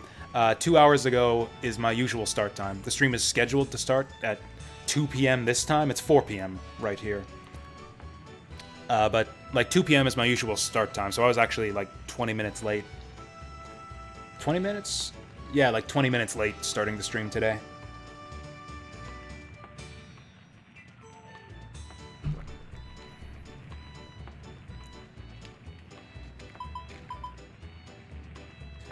If she won't go... Wait. I got distracted there. I got distracted. What did she say? Did she say she is or isn't coming with us? Because if she's coming with us, we don't need to borrow her map. She can just bring it with her when she comes with us on our journey.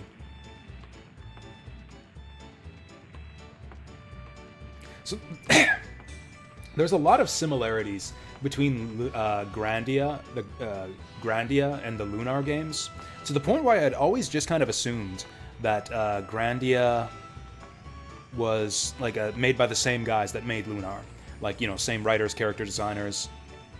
Actually, it does have the same composer, but like there's so many just like similarities with like the way the writing style and the way the dialogue is handled, the way, like, with all the NPCs in town having so much stuff to say, very lively, well fleshed out worlds, the very thematically cohesive stories, and the character designs too. Fina's design here actually reminds me a lot of Lucia in Lunar Eternal Blue, with her second outfit after she changes out of the goddess avatar dress that she has on. I eventually looked it up years later, and it turns out that, and also the battle system. The battle system is in both games are a little bit similar. Like Lunar has a very similar system where it costs like movement to actually run up to the enemy and hit him, and if you run out of movement, then the attack whiffs. You've got like combo attacks that hit multiple times when you do the basic attack action.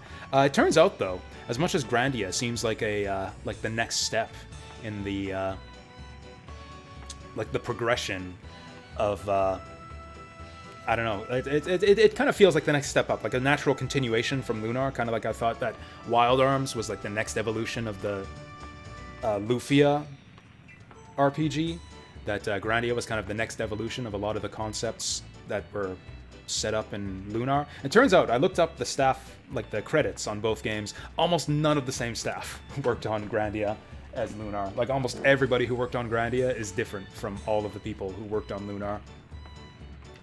I think only the composer and like a couple of the programmers, I think, are the same. In that case, let me borrow your map. You didn't wear a watch. I mean, you have a computer though, right? You have a computer that tells you what time it is. That's what I do. Like, I don't wear a watch either. I usually just check my phone. I basically use my phone as a pocket watch. So anytime I want to check the time, I just pull out this thing, hit the button, and it tells me what time it is. And then when I'm on the computer, also there's a clock on the oven over there. Okay, we're going to the Dom ruins. Is it okay if I borrow your map? I haven't really paid attention to that, to like whether people wear watches anymore. Like I used to. I used to wear a watch before I had a phone. And then eventually I realized, oh yeah, I can just check the time on my phone, and so I stopped wearing my watch after that. I've never felt the need to get one ever since. I have not really paid attention to like how many other people, like it really feels redundant to have a watch these days. Like it's, yeah, who needs a watch when you have a phone? It's kind of a purely stylistic thing. Like the only reason to wear a watch is like if you're gonna wear like an expensive watch or something as a status symbol, I guess, for fashion. Join the Adventurers Society? Never. That dude's no adventurer. He's just a lousy tour guide. And I said it to his face. Yeah, he's a blabbering idiot. And I said that to his face.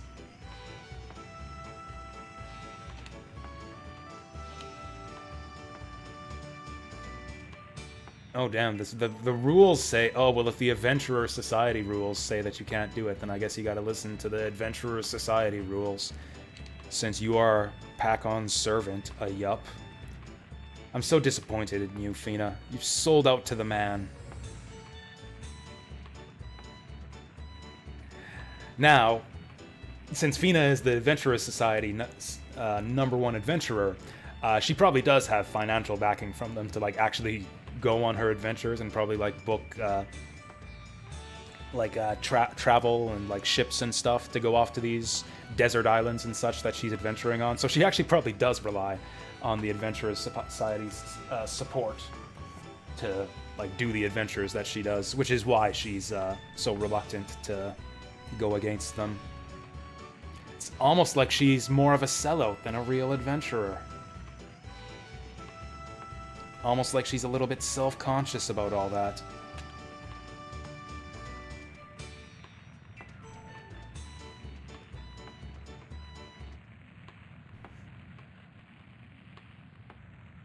Yeah, what the fuck, Fina? I thought you were a real adventurer. Real adventurers don't obey the rules. The only rule an adventurer needs to obey is have a lot of chest hair. Oh, I guess that's why she's with the Adventurer Society instead of going on real adventures. Should there be any places anywhere where adventurers can't go? Would a rule follower Be grabbing your panties from off the line. Don't confuse pros with amateurs. Pros must follow the rules. We talked to that sailor guy who said that there were no rules for adventurers. There's the sailor's code, but there isn't anything like that for adventurers.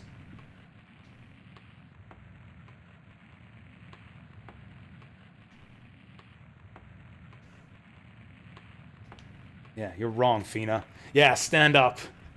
No adventurers without a pass. No choice of destination without an okay. What kind of an adventurer is that?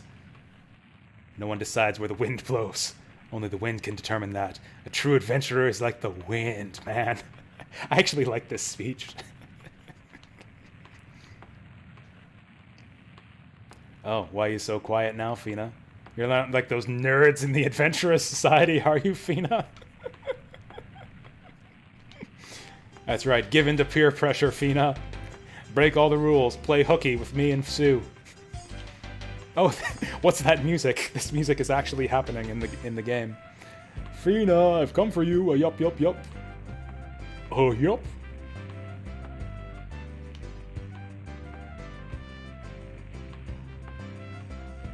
Oh no, she's gonna take a look outside. It's probably not a good idea. Yeah! Oh, damn.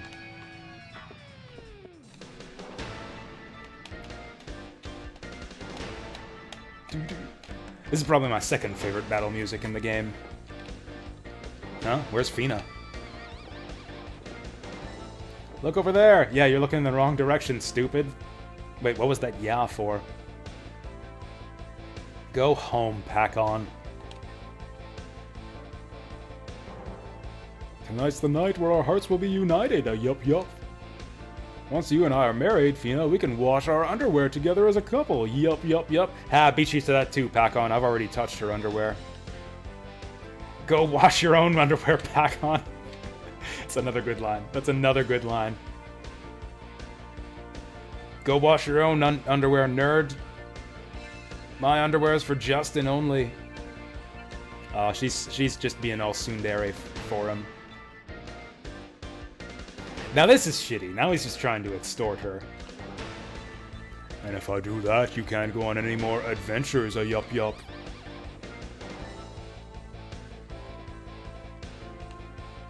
Yeah, this Pack-On guy's a real piece of shit. Yeah, you're such a sleazebag. Fina hates your guts. Get it into your head, bozo. I'm a boy, and I'm her friend. Oh, actually, Justin. Yes, we're in. Look at that big smile on her face too, on her sprite. This is priceless. This is actually a priceless moment. It's the wrong dialogue box, but still. Gotta coordinate our stories. If we don't, we'll never get Pack-On to give up, will we? That's right, you have to kiss me. I'm in love with him, Pack-On. He proposed a year ago. Yes, a year ago. Yeah, you agreed to marry Justin a year ago when he was 13 years old. Keep your paws off my girl.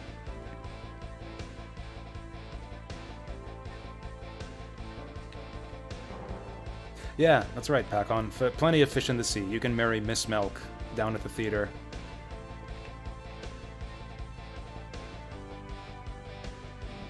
Oh, great. Great, he brought his bodyguard. Oh no. Oh no. Knuckles smorgasbord incoming.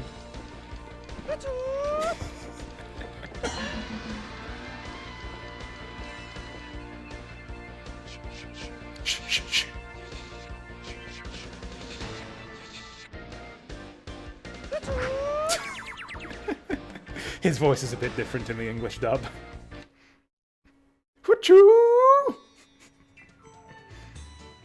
Actually, I think it's the same voice. I think they just pitch shifted it downwards because he says the same thing. It's just a deeper voice in the English dub. Yeah, that Chang guy one-shotted you, dude. It was pretty pathetic. They're gonna have a wedding. What should we do? Stop the wedding. Gonna go save Fina. Alright, off to New Palm. It's fine. We'll get him back, mister. We'll get him back and then some. I think. We're kind of a little bit underleveled. I only got into like 2 or 3 fights in that last dungeon. But I think we'll be fine.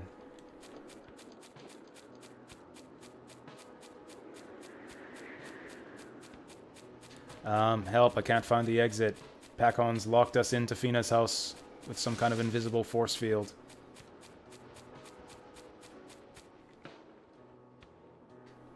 There's a button to get the arrow to point to a different exit, but I forget what button it is. Oh, there we go. There we go. Yeah, hello to you too. How's it going, mister? Welcome to the stream. It's still a little bit early. I guess I'm gonna... It's a usual Thursday, so I've got card games in the evening.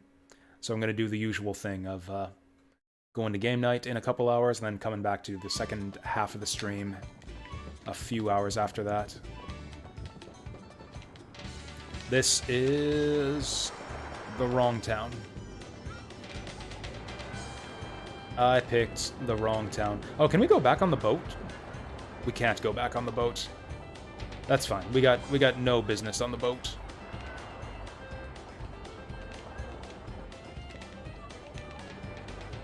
It's a little bit disappointing that they haven't updated the dialogue here.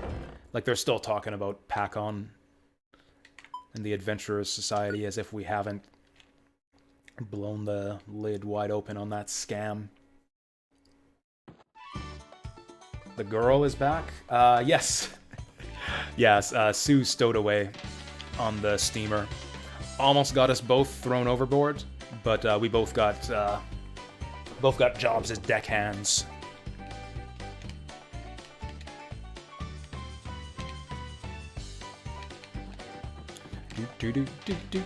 And yeah, that's all done now. We got attacked by a ghost ship along the way because we angered the sea spirits by not letting ourselves get thrown overboard in a barrel. But that's fine. We just attacked the giant squid on the ghost ship and fought him off, and now we've made landfall and are... We came here to become members of the Adventurers Society, but it turns out that the Adventurers Society is like all commercialized and shit now. It's basically a big tourist trap.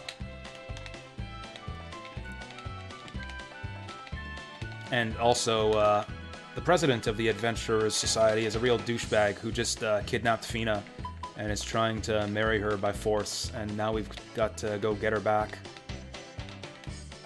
There's gonna be a lot of sad people around town here. You can tell it's good despite how little you've seen. Yeah, it's that kind of game, isn't it? It's like it exudes charm from every orifice. That's a bad word. In every aspect of it. It exudes a lot of charm. I wonder if they'll let me rest at the inn. It's like, Fina's about to get forcibly married, but surely we got time for to rest at the inn and get some grub, yeah? Okay, these guys are all saying the same thing as before. Oh, never mind. No time, mister. We gotta go rescue Fina.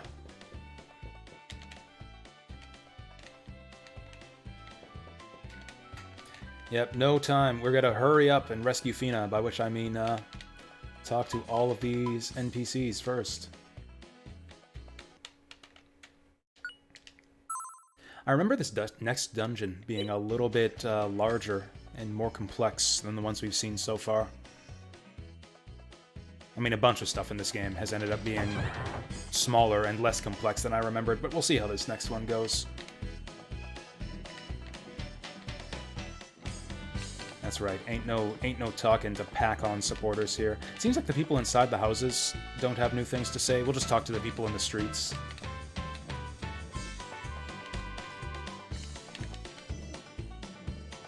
Also, we've got a cute scene coming up. We've got a cute scene coming up at the end of this next dungeon. I mean, every scene in this game, pretty much, for especially the first half, is super cute.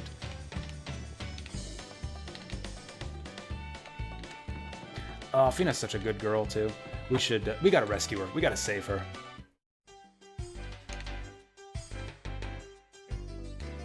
4 years younger. How old is Fina? I meant to look that up. I actually don't have a good sense for the characters' ages in this game. I'm pretty sure Justin is 14.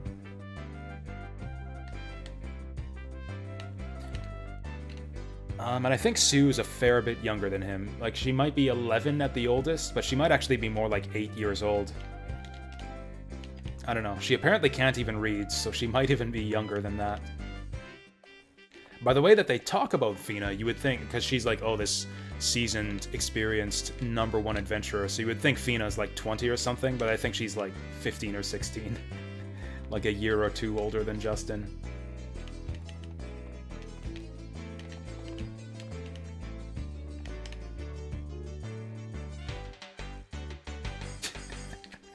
Oh wow, this girl's a social climber right here. I wanted to marry Mr. Pacon. To be the wife of the Adventurous Society president, I'd marry a donkey. And you basically would by marrying Mr. Pacon. I'm surprised Justin didn't say something like that in response there. That's actually kind of cute, because we know that Pacon's kind of set even after we bust up his wedding with Fina. Man, so yeah, this jerk actually gets a happy ending no matter what happens to him. We bust up his wedding with Fina, and he just marries this cutie, his secretary at the Adventurous Society.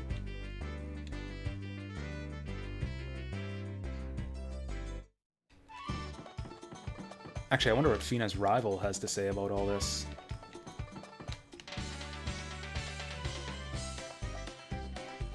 Oh, that's right. Yeah, Fina and Pacon's horoscopes are incompatible. Oh, that just settles it. Marriage between male Virgo and female Libra invites great misfortune.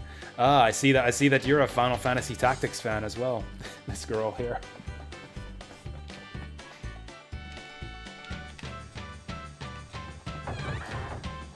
Okay, well that just settles it. Like, not only is Pacon a total creepazoid, abducting women and forcibly marrying them, but they've also got bad zodiac compatibility.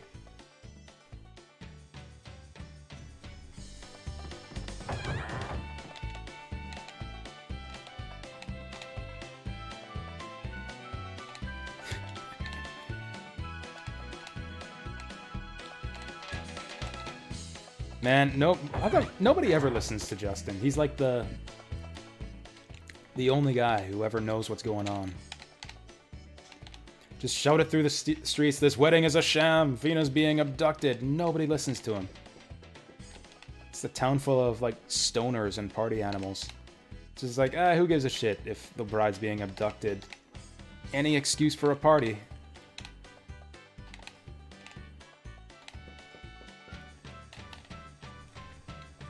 Actually, I wonder what these guys have to say about all this. Pacon's rivals.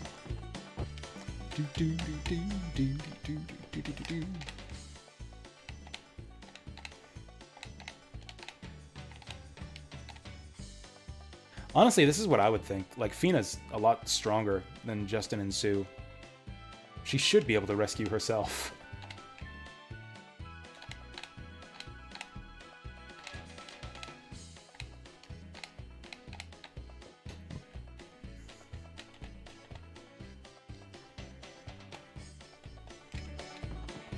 I mean, honestly, there's enough people in town talking shit about Pacon and how he's like a fraud who ruined the Adventurous Society. You'd think there'd be enough people who dislike Pacon that we could like get a angry mob together to disrupt this wedding.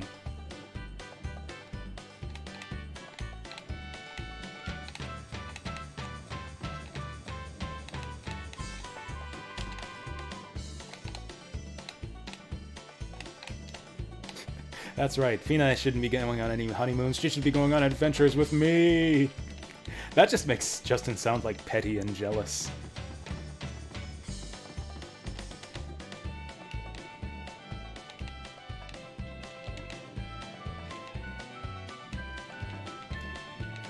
I mean, it's like, that was Sue's assumption earlier, actually, is like, well, maybe Fina just has bad taste. You know, you never can tell with some girls, like, why they pick the guys that they do.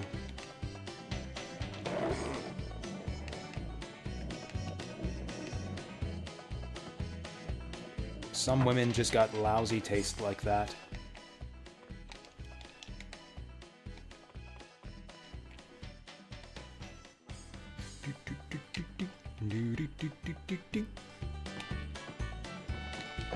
What does this turtle have to say about the upcoming wedding?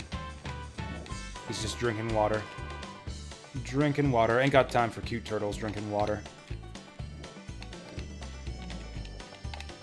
Actually, speaking of drinking water, I should probably get a something to drink right about now.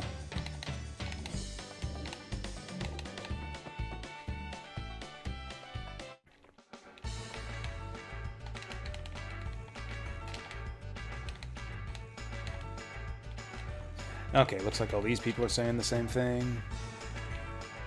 Oh yeah, for those of you just joining us, check this out. That's some strong advertising right there. Leotard cowgirl with a liquor flask. It seems like there's like a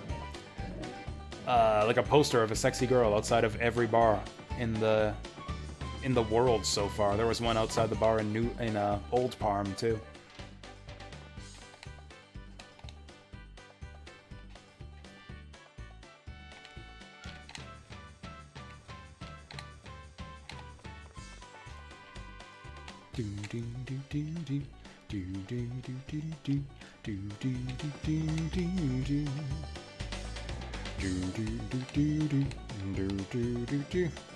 Oh hey, I love a good party, but I've got to rescue Fina.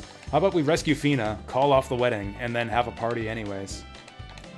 We can celebrate the cancellation of the wedding instead of celebrating the wedding.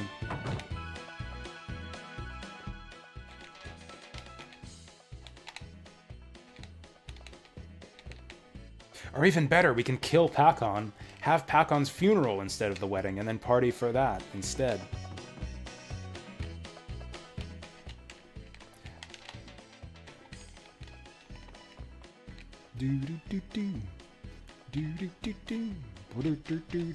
Man, the town themes in this game are so catchy.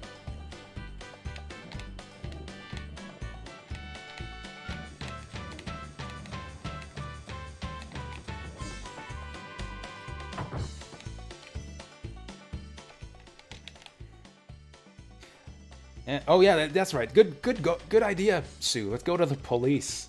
Go to the town guard to stop the wedding. That's outrageous! Who is he? Where is he? We'll hang him at once! Yeah, that's right. Dispense some frontier justice here. His name's Pakon. He's the president of adventuring. Oh, I suddenly got a headache.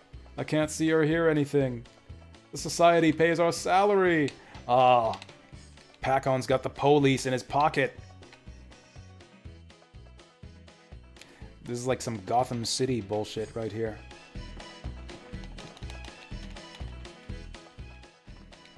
Shitty, corrupt police.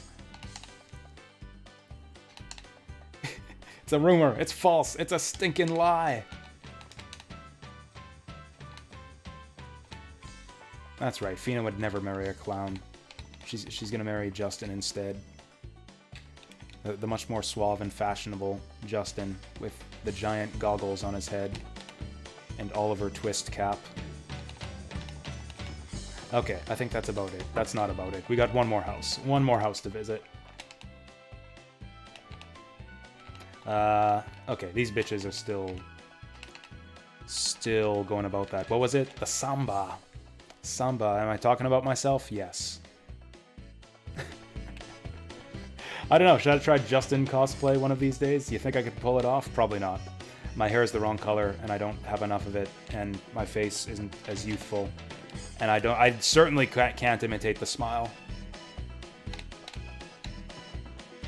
Certainly don't have Justin's winning smile.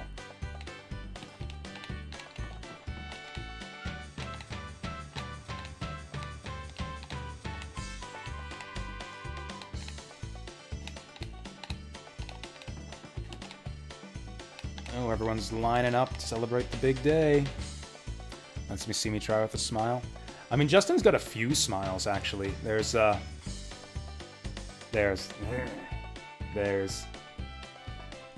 He's got a few good ones. Actually, is that a smile? He's gritting his teeth. I might be able to imitate that one. Ooh. What is his neutral portrait? I think this is just his serious face in the menu. Yeah.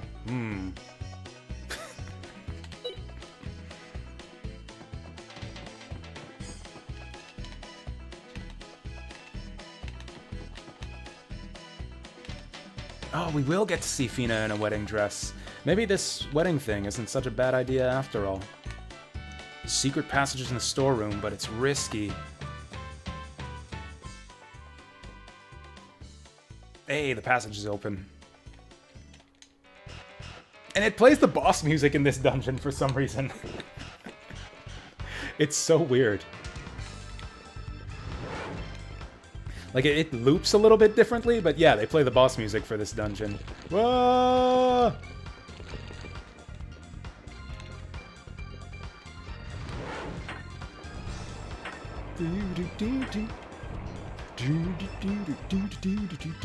Whoa! Stuff jumping up from the water. This is like Parasite Eve. So yeah, this music, actually, on the soundtrack is called Dungeon 1. But yeah, for some reason they used it as boss music as well. Whoa. Anyways, Jamagwitch, yeah, I'm doing alright. I'm doing alright. Glad to see the Jasu, or the Justin smiles. I'm gonna like keep calling him Jasu, because I identify with this kid so strongly. Damn it! Should have just gone for the coins. Should have tried to run right through. Oh, it's still my initiative, though, because they didn't aggro on me. Still, these snails are mad that I'm going for their coins. I think I'm just going to try to level up my magic. Because we will probably finish this dungeon by the time I run out of MP. Oh no, I should have known. I should have known that you were trying to entrap me, Deep Fry, when you asked me to try with the smiles. Damn! That's some good magic. That's some good magic right there. She was a long way from a level up.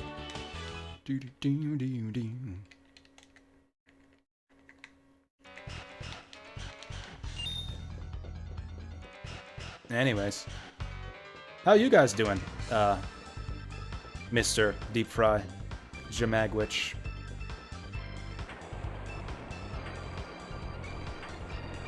Actually, Deep Fry, you're back from class. How was class? Interesting? Educational? Whoa. Okay, avoid the bouncing jellyfish. Damn it. I avoided the bouncing jellyfish, but not the non-bouncing jellyfish. Mud jelly. Should I use V-Slash? I don't think I need to. Let's hit this front guy. He's only defending, though. That was actually a waste of a move. Yeah, I can get 3 howls off by the end of the dungeon. We'll probably get in, like, 2 more fights for the rest of the dungeon. Okay. It's good to be okay.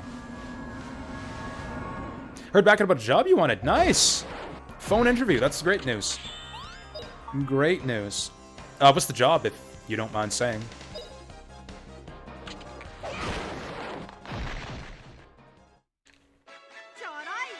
Another perfect victory.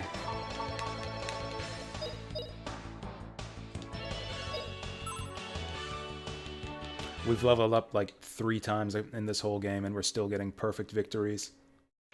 4-hour midterm at 8 tonight. Ugh. That's a long midterm to have so late at night. I never had a evening test before when I was in college. I have no idea what I'm doing with these floodgates. I already hit this one on the other side, so I don't think I'm supposed to do that. I don't know. I don't know what we're doing.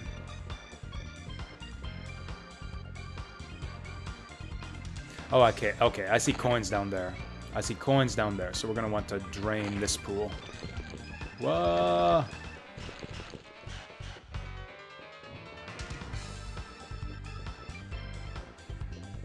Yeah, we can't walk.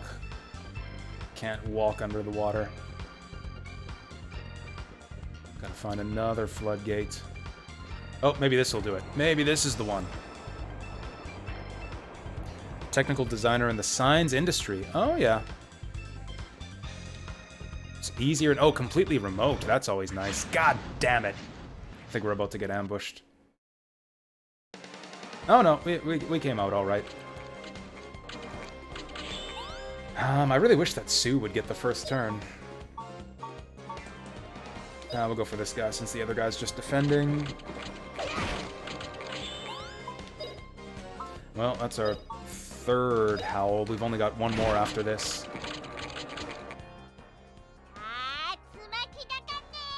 Katsumeki Dakane. I can't remember what she says in English. I think I normally give Sue water magic at this point in the game. Current job is making you use paid time off because you got COVID. That's... yeah. Especially if it's a job that you don't especially like. Like, yeah, disrespect I find is like that is the one thing I find that tends to kind of set people off and get them to leave a job that they're not super thrilled about. Just bad treatment. Like, little things. I guess that's not much of a little thing, actually. That's actually pretty shitty for you to...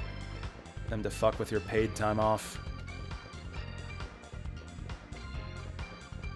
Okay, that drained it enough. That drained it enough. There's a lot of monsters down here.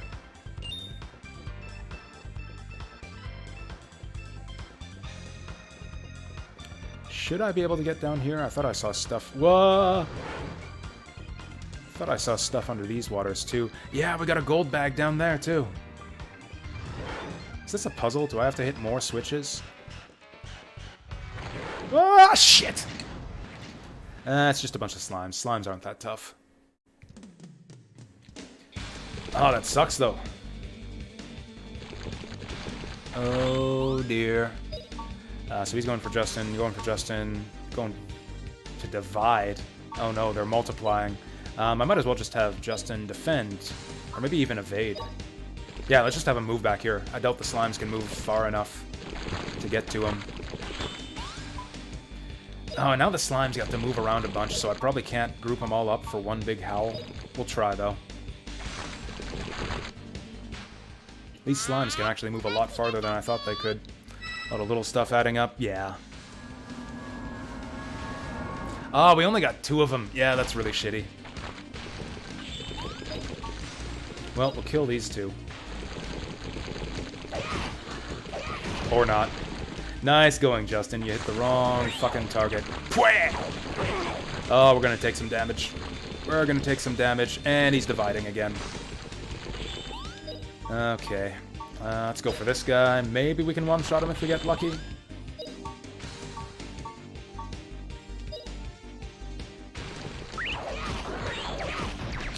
Oh shit, we got countered. I didn't realize that guy was attacking Sue. Oh, I think she missed the kill by 1 damage there. I really don't want these guys dividing. Ah, we didn't even come close to making it in time. On the plus side, if we get full XP for all these divided slimes, we'll get tons of XP for this. You know, now might be a decent time for a rah-rah.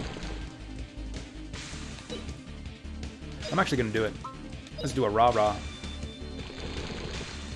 Check it out. Ikiopui.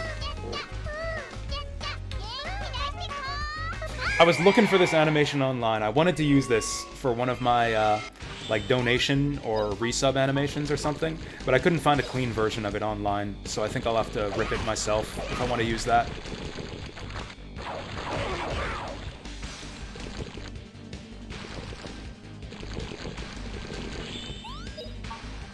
Wow, this is a shitty fight.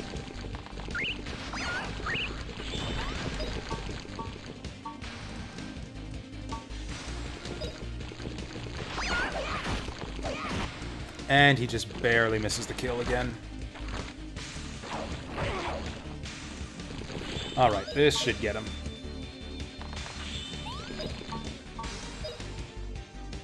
Alright, team attack! Nice. Whew!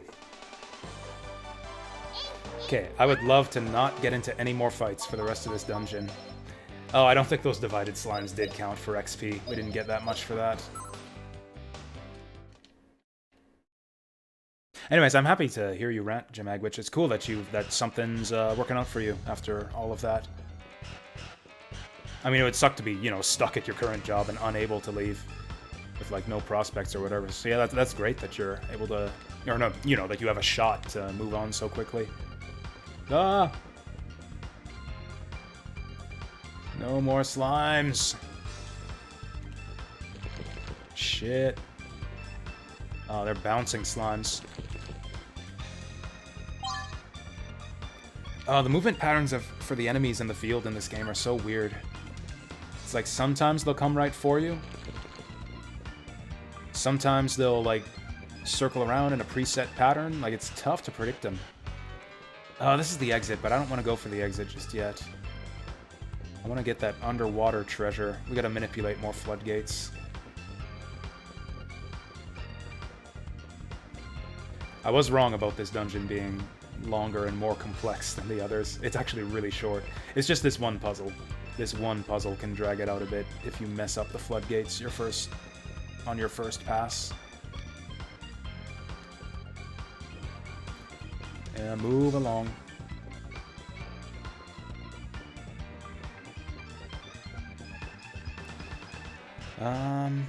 Okay, so we want to lower the water in this direction. That'll do it. That will do it. I think there's like one gold bag that we get out of this, but... And there's nothing good to buy at the shop. This is actually a waste of time, but fuck it. I don't... Maybe there's a mana egg. Maybe there's something useful. We can't... Why am I...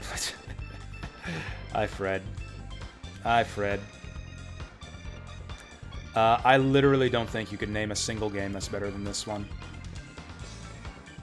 I'm not saying there aren't plenty of games better than this. Like, Grandia isn't my #1 favorite game. It's my favorite RPG, but not, like, my #1 favorite game of all time. But I doubt that you could name one that's better. It's a lot of Oma stars up there, jeez. Sonic Heroes? Yeah, right. Yeah, right. Damn it. And away! Whew! That was a ninja grab right there on that coin bag. Okay, monster better not fucking hit me in the darkness while we're going through the tunnel here.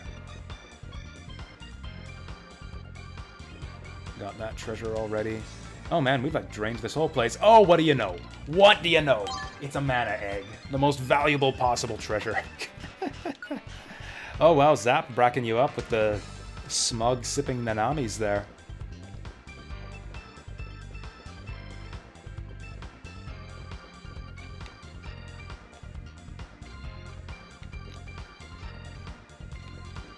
Oh, we're through. We're through the tunnel. Whoa!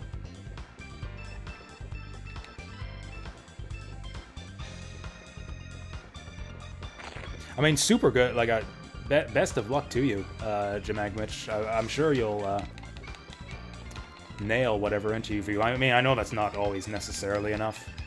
Like, sometimes there's just, like, other candidates or whatever bullshit comes up to prevent people from getting jobs, but, like, I'm sure you'll nail it. Yeah, it's, best of luck to you. Tell you why it's bad? Because that game barely works. Because you, like, go flying off railings, and, that fighting enemies feels really bad, too. The way they just kind of, like, you bounce off them, and they blink, and it's like, I don't know. Combat feels really bad. Yeah, I remember encountering glitches all over the place, too, like, falling through platforms. Like, yeah, jumping off ramps and stuff across long distances just didn't work correctly half the time. Not half the time, but, like, you know, 1 in 10 times. It's repetitive. Like, basically all of the different teams play exactly the same. And, play through the same levels, pretty much, too. Like, they're not the same levels, different layouts, but the same graphics, which makes it pretty tedious. I thought it was a really bad game. I thought it was actually a really, really bad game. It was actually... Sonic Heroes was the one that turned me off of the whole 3D Sonic franchise entirely. I don't think I ever played another Sonic game after that. Until Generations. Oh, you know what? We gotta go down here. Yeah, we gotta go down this way. Yeah, it is Nanami. Yeah. Nanami's like one of my favorite video game characters of all time. Like, she just makes Suikoden 2 for me. She's like, it's like, what if they put a Grandia character in Suikoden? Now we got lounge music playing over top of the boss theme.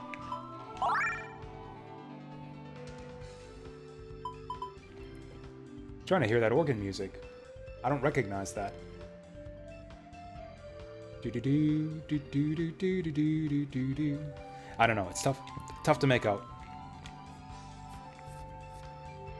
You'll gift me $10,000 to say Sonic's Heroes is good?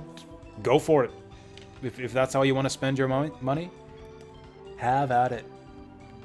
I will not go back on my word. I promise you I'll say that if you donate that.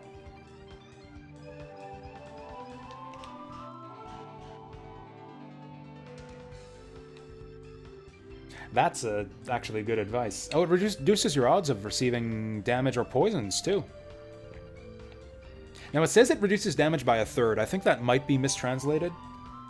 I think it actually reduces damage to 1/3. Like, it reduces damage by 2/3, not by 1/3. Ristar review. Oh, man, Ristar. Gorgeous looking game. Possibly the best looking on the Sega Genesis. Possibly one of the best looking 2D games of all time. Just the vibrant colors, the fantastically detailed backgrounds and everything. It's like a game from the latter end of kind of the era of mascot platformers, and it's kind of the cream of the crop when it comes to that genre, I think. And then on top of the visuals and the music and aesthetic aspects and all that, you've got great mechanics. Like, the stretchy grab arms are actually amazing. Like, amazingly versatile. There's so many cool things you can do with them. Like, you can grab onto enemies and head bonk them. You can hold onto the enemies and, like, swing around from them. You can grab objects in the environment and, like, throw things around. Grapple on, like, swing off of poles, bounce off of walls and stuff. It's like an incredibly, like, mobile... Like, you got incredible mobility in that game. Thanks to all the things you can do with your stretchy arms, and it just feels great to play, especially once you get a hang of the grabbing and bonking and flinging mechanics. It's just fucking brilliant. It's just a brilliant game. Like, fantastic boss fights too, fantastically varied levels and environments. I love the way that the levels completely change on each planet. Like, you got like Ice World Act 1 and Ice World Act 2, but it's not the same level. Like, it's like every second act of each planet has like entirely not just new music, like in Sonic 3 had that, but also entirely new graphics, new gimmicks. It's like the ice world turns into a slush world in Act 2. The music world completely changes to like this whole interior environment full of like drums and saxophones and cool musical instruments that you walk around and bounce off of. It's reasonably challenging, too, for the type of game it is. Ristar's an amazing game. 5 stars easily. One of my favorites on the Genesis. One of my favorites of all time when it comes to 2D platformers. Uh-oh. No! This feels like the end of the opera scene from Final Fantasy VI. She's actually tied up. Tied up with an actual ball and chain, and gagged too. How is she gonna say "I do" if she's gagged? Which song from the OST? It's got a great OST too.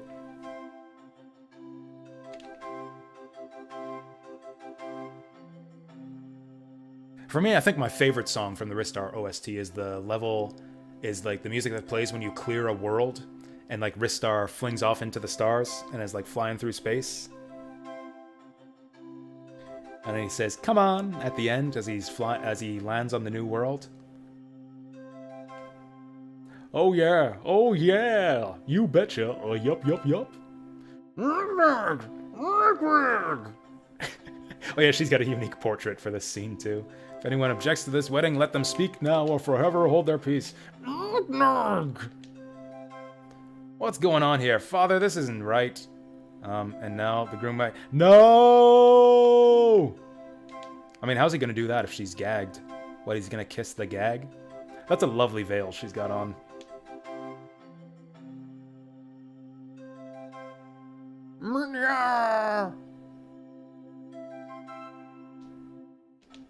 This is actually kind of disturbing. Alright, we're putting a stop to this right now. Right the fuck now. Let's go. Yeah! Let go of Fina right now. If you get even one drop of snot on her, I'll beat you to a pulp. Yeah, we're gonna give him a knuckle sandwich. Oh, yup! Even Fina's like, ew, that's gross, Justin. I'm gonna bust up this whole wedding. Oh, first thoughts on Uncharted 2. Nice, nice. Hate the whole let's start the adventure at the future scene and then go to a flashback. That's such a cliche. That's such a cliche. Like, it's an excuse for games to have an action-packed opening. It's like you get, like, the big, yeah, action-filled opening with, like, explosions and shooting and stuff. And then freeze frame. You're probably wondering how I got here. Back to the beginning of the story, yeah. Shooting Ristar. Yeah, I think that might be the... What does 1-1 sound like anyways? Yeah,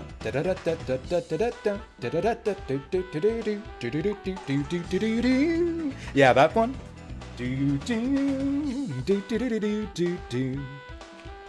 Yeah, I think that's... If that might be the one. Yeah, that's the one, yeah. This wedding is a sham! Not gonna let you ruin my wedding. Master Chang! Come get them! This guy one-shotted us last time, so, yeah, GG. Oh, Master Chang is his best man. Not letting you get me again. That's right, we're ready for him this time. Fight! Round 1!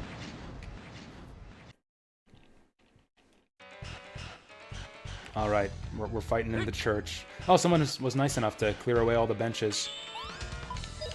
Alright, let's go all out. Oh, I should have taken my new magic rock to the shop. Ooh, this guy's speedy. He's not wearing pants, but he's got underwear on, thankfully.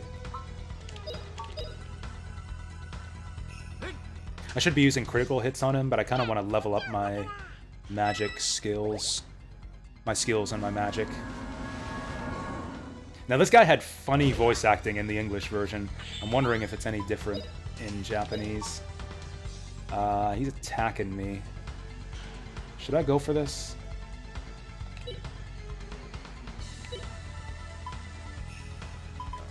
I'm gonna see if I can get away with evading this, actually. Run away! Ha! That's really tricky. So if you... Ooh. If you use the evade action, you'll just move to the spot that you choose, and then while you're running, you actually have heightened... Your dodge is heightened. Like, you have a higher chance to evade enemy attacks. It's a pretty short window that you have that boosted evasion, so it's really only useful if you're, like, just about to be attacked. But, yeah, that's what happened there, and that was pretty awesome. Free slash!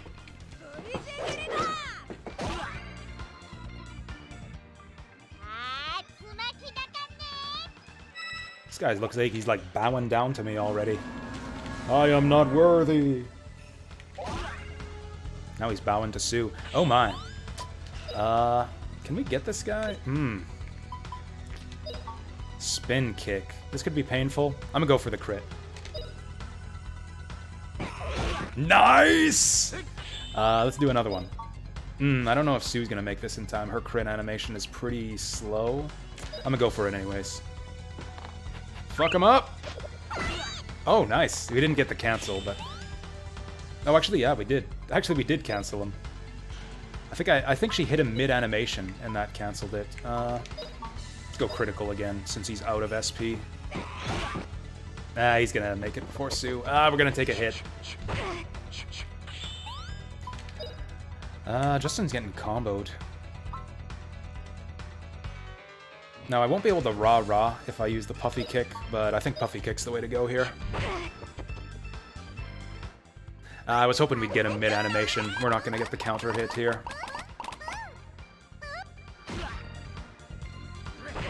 Oof. He might get another turn right away here. Oh, we don't even know what he's doing right now. Alright, hit him back. Let's go for a howl. Got a howler for ya. Is this even doing that much damage? I haven't really been paying attention. I think that's less than her physical attacks. Uh-oh. Actually, this is perfect timing. I think we can evade this one, too. Oops. Okay, that was bad. I thought he was doing a physical attack there. Oh, shit, I got canceled. Oh, and he's doing another one. And I don't have enough SP for the rah-rah. That was terrible. Justin might actually die here. I guess that's why we got all these items. Yeah, Justin's about to get fucked up. So yeah, the voice acting for Mr. Chang here is actually the same as in English. It's just in the English version, he's like pitch shifted way down. It actually sounds really funny. It's actually more audible in the English one where they like pitch shift the voice clip downwards. He says, "Here's my tornado punch!" Whereas you can barely understand what he's saying in Japanese.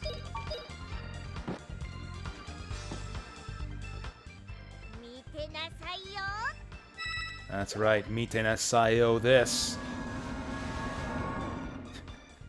This is actually turning out to be like not exactly a hard boss fight, but like we're actually kind of taking some damage. On a normal, like casual run of this game, this boss is actually completely trivial. Oh, he's doing Tornado on Sue now. Well, we can't have that. Oh, nice cancel. Ooh, we got a V-slash up again. Don't mind if I do. Like, yeah, on just a normal run through this game, if you're taking all the fights in every dungeon, this is a trivially easy boss fight. It's actually not that hard to get a no damage clear of this guy on a normal run. But this is a low ball run. Counter him! Get countered. He's still hitting her. Pway! Oh, damn. Damn, that was painful. Gonna have to do the critical to keep him slapped down. Ooh, that didn't knock him back as far as I would have liked. Sue should be able to win this now. Oh, here we go. This will finish him. Get that counter. Go, Puffy. I think that's like the second boss fight. Second or third boss that I've killed with a Puffy kick. Daishori. Damn, that's a lot of XP. Level up for Sue. Almost a level up for Justin. Jeez. You know, we could have untied Fina before that fight. Had 3 people for that. Wah, wah, what are you doing? You're messing up my wedding. It was messed up from the beginning. Trying to force Fina into it. I always thought that was like a mirror or like an magnifying glass that Pac-On was always carrying around in his hand. Like I can see now from this angle that it's a lollipop. That somehow makes him even more disgusting. So what if I did? As president, I've got the right, yup. No wedding, no pass.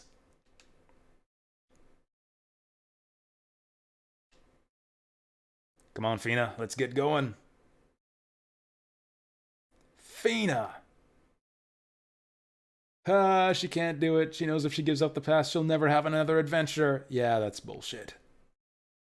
Take your silly old adventurer's pass. I don't need it anymore. What are you saying, yup? Slap him! Slap him in the face! An adventurer is as free as the wind. Yeah, that's right. Now Fina's joining in with the cheesy lines. How could I forget such a thing? We chose the adventurer's path to be free like the wind in the clouds. No one decides where the wind blows. This pass cannot bind the soul of a true adventurer. Farewell. Tomorrow I'll be one with the wind. Only I will decide where to blow. Who to blow? Wah, my dear Fina. Thank you, Justin and Sue. You've rescued me. But now you're not a member of the Adventurers Society anymore. And I'm glad to. I'm no longer who I was till today. So let's go. All three of us. And now... This is pretty good.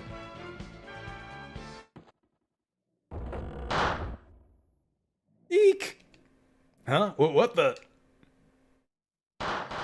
Hip hip hooray! Omedato! Newlyweds! Hey, look at this! So young and innocent. They're so shy and so kawaii. Aw, they're made for each other. It's so true. I'm envious. I hope I'll someday have a beautiful bride like her, huh? Hey, who are you? What happened to Mr. Pack-On? What? Well, what am I saying? I won't be a party pooper. This is a wedding, a joyous occasion, time to celebrate. Yeah, that's right, so... let's wish them well to their new life. Are we actually married now? I think this is official. Yay. Don't they look good together? A lovely couple. Poof poof. Well, I can't believe it. What did we do, Fina? They're both blushing. Not in the portraits, but on their sprites, they're both blushing. But what did we do? Well, let's go back to my house. It's embarrassing to stay here.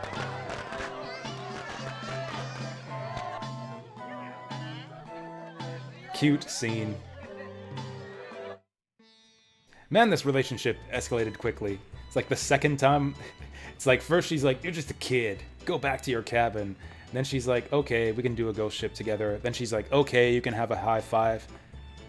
And then all of a sudden it's like, oh, hey, let's live together. Oh, hey, we're married now. Oh, hey, come back to my house. Let's adopt Sue. I didn't end up marrying Pack-On, but they ended up partying anyways. That was something. Ha ha ha ha. Well, you must both be tired, eh? Make yourself at home here and rest as long as you like.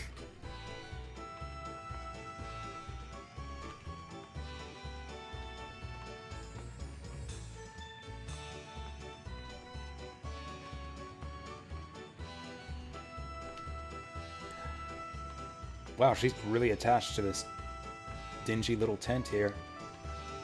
How did you feel on the night before leaving on your adventure? Were you afraid?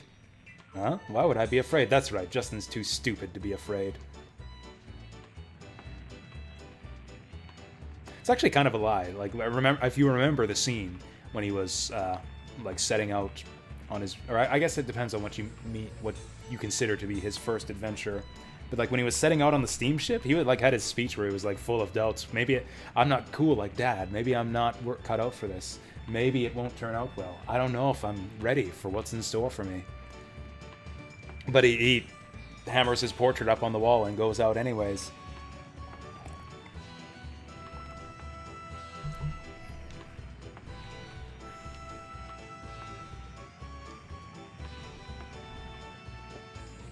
Wait, is she still not gonna go with us?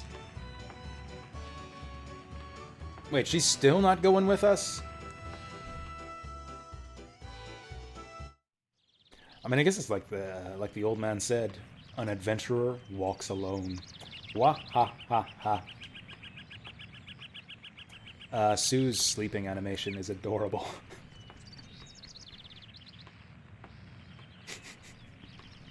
Wow, that's so cute. Oh, Puffy's all curled up there too. Fina, come to Dom Ruins with us. Fina. Wait, what about Puffy? What about Puffy? Okay, Puffy doesn't talk in his sleep.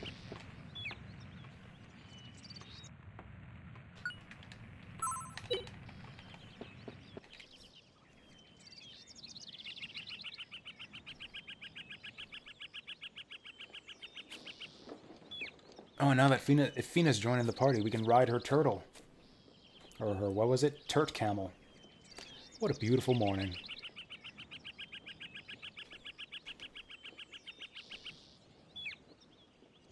What are we talking about here? Did you sleep well? Oh, I see. What? Do you know where the wind is coming from? That way? Fina, the wind thing was a metaphor. The thing about adventurers and the wind was a metaphor. I was thinking about the wind. Oh man, she's taking it too far. She's going way overboard with this wind thing. If we were flying like the wind, I wonder what things you would see, if the things you see would be the same as the things I see. Fina, you're scaring me.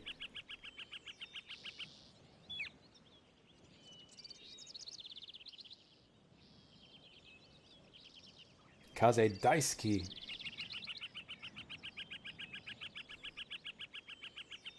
I mean, we have to teach her wind magic now, I guess. Is that what she's saying? You want me to use that mana egg to learn wind magic? Let's go, Fina. So when do we leave? Naturally, we're leaving right now. Wait another second for this. So in the English dub, you've got like the way the text scrolls. A lot of RPGs did this back in the day, where like the text would scroll. The text scrolling would be deliberately paced to kind of match the rhythm of natural speech. Except it's a bit off on the English dub. So you'd see these long pauses because like they would read the voice actors would read the dialogue along with the speed of the text scrolling. So there'd be these long awkward pauses in the middle of sentences because like the text is largely timed out to match the Japanese voices, the Japanese script, not the English script. Trying to find an example soon. Yeah, like right there, he'd be like, we're implementing a plan in the forest near the Dom ruins. We will have good news if we succeed. So there's like these long, awkward pauses in the English voice acting all the time.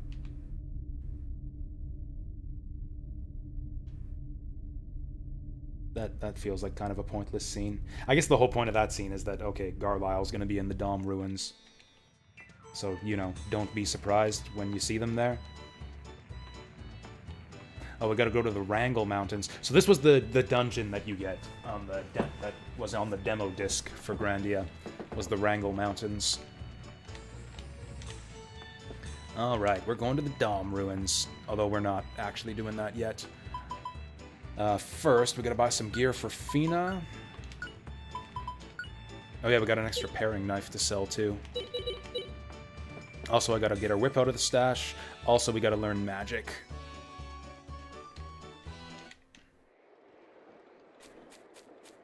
Also, I kind of want to rest at the inn in town to get a mealtime scene with these kids.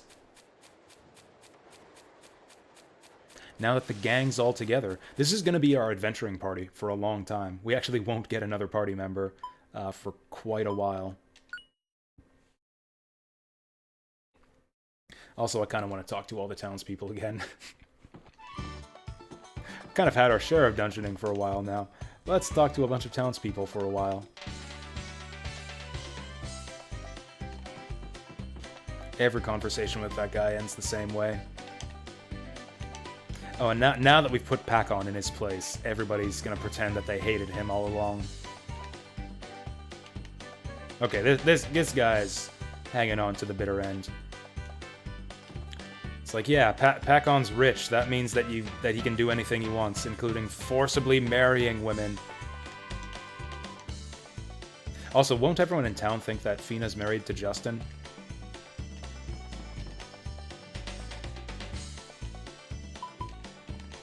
Okay, that guy's always saying the same thing.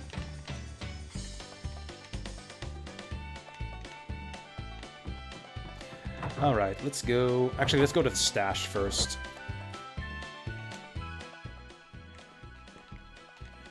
Although I'm probably going to replace that whip right away anyways. How's our inventory looking? Justin's full up on items. Leather whip to Fina.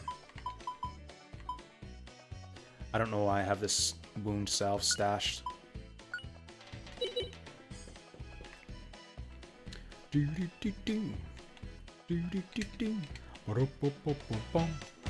Eating dinner?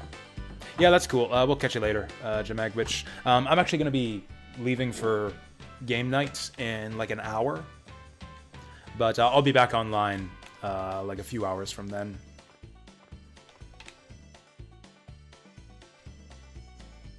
Oh, we got 2 mana eggs. Oh yeah, that's right. I forgot to use the one on the road as well. I'd like to start getting Justin some magic.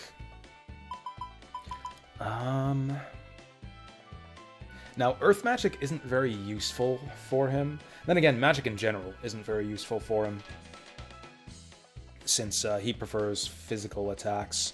I think I'll give him earth anyways, just because he'll upgrade his strength that way. And then we can start learning ice magic if I give healing magic to Sue. That'll also help improve her hit points, which are really terrible right now. I wish it showed you which elements you had learned already. But yeah, nobody has water yet, so we'll give water to Sue. Oh, actually it does. It shows on their portraits. I didn't notice that. Yes, it's because the portraits are so colorful. So yeah, Fina's got fire, Justin's got earth, and Sue's got wind and water, which also gives her ice. So if we actually look at her spell list right now...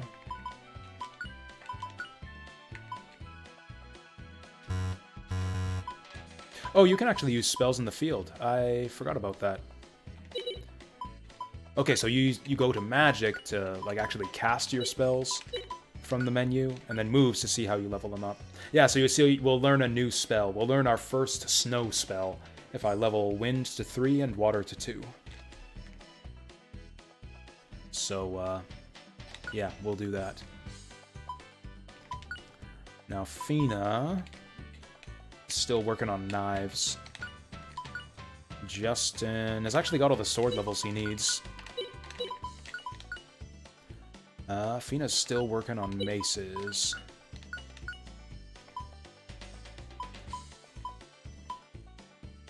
Oh, okay. Now they've both got iron maces. Oof. And they've both got low act now. Yeah, that's good enough for me, honestly. Okay, we can... I thought we sold that ceramic sword already, but we can go sell that.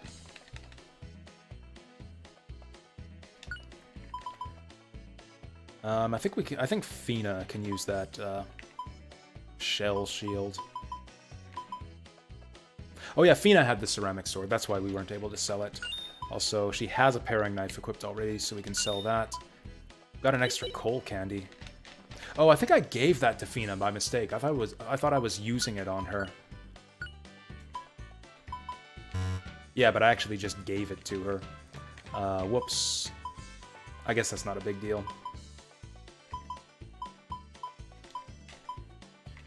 We've got a lot of healing items that we really, really don't need. Let's give the rune ring back to Sue. Let's give the shell shield to Fina.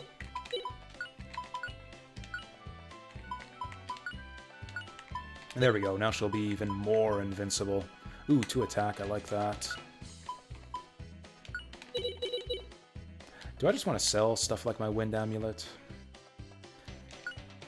I really don't think it's worth using an accessory slot for 4 wind resistance. Maybe I'll regret that later on. You can sell the light gloves.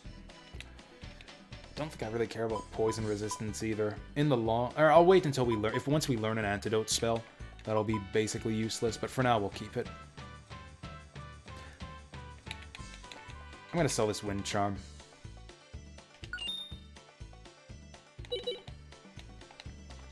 Okay, let's get some weapons for Fina. Ooh, hunting knife. Now we're talking. Oh, that's a big boost. Holy shit. Fina's gonna be unstoppable by the time we're done here. And that's most of my money. I'm glad I sold that wind charm now. Great sword we got already. Iron mace, we got several of those. I think that thorn whip is better than the one we have right now. I'm not going to need a bow for a long time. Because Sue needs to is going to want to hit level 6 with maces before we switch back to bows. Also, Fina's working towards level 10 knives. That's going to take a while, too.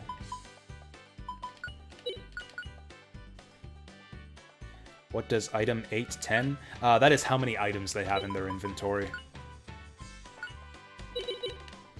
It's basically just to help with like distributing your items. So this game has like a Suikoden style inventory system where like your characters each have individual inventories. So like Justin is holding 8 items right now, Sue is holding 10, Fina's holding 8.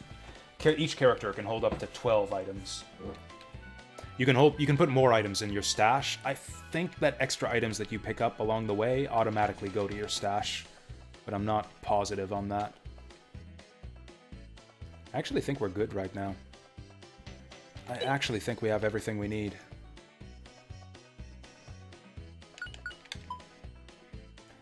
Okay, so Justin's got his sword and axe. You know what? That iron mace is working out decently for us. I think I'm just gonna sell the mining hammer. Maybe I'll regret that. Maybe we'll regret that. The problem is, like, even if her current mace does slow down her initiative speed, she does way more damage with that iron hammer. Okay, I'm gonna want to stash the earrings, but other than that, I think we're good to go.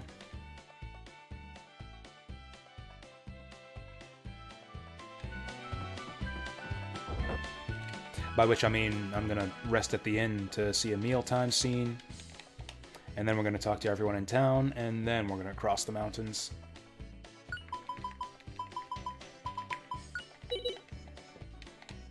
Alright. I'm hungry. Give me a room with a meal.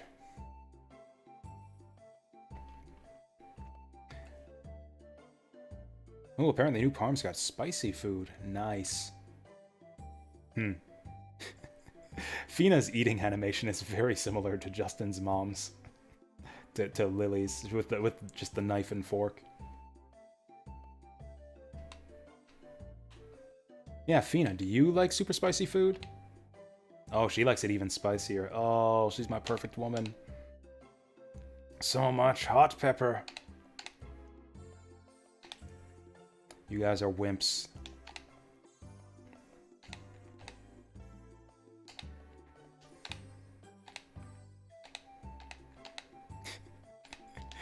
Yeah, a lot of the extra, like, in meals scenes are just, like, just bullshit like this. Little generic conversations about spicy food and stuff, which I actually kind of love. Old Fina's got me beat when it comes to spicy food. Kind of great. Kind of helps you get to know your characters a little bit more. Turtle camel races. That actually sounds awesome. I think this old guy's onto something. Have like an Azure Dreams style camel racing game. Oh, Fina's so encouraging. Oh wow, this girl. So I was serving customers and I fell down the stairs, and when I fell I was holding 10 piping hot pizzas and the pizzas got flung right in everyone's faces. I'm imagining like a comical scene where like each of the 10 pizzas lands on a different person's face. Like there's 10 pizzas in the room and they all just like magnetically get flung into 10 people's faces. Oh, it warms my heart too, Choopy. I mean, you know, as much as anyone else, as it does to see anyone else enjoying the streams, yourself included. But, yeah. I live to serve. Actually, that's not true. I live to entertain. That's not true either. I live to enjoy video games. Yeah, that's more like it. You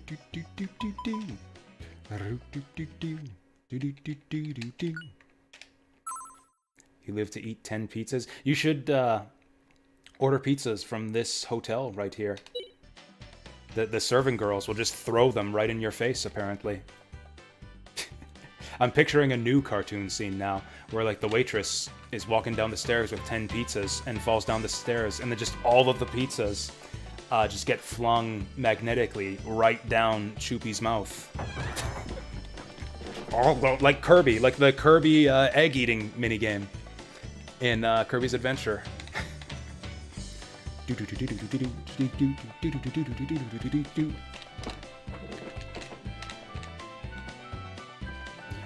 I really want to talk to every NPC in town now, just to see if they have different things to say now that the wedding's done? I think I actually do. I think I really, really do.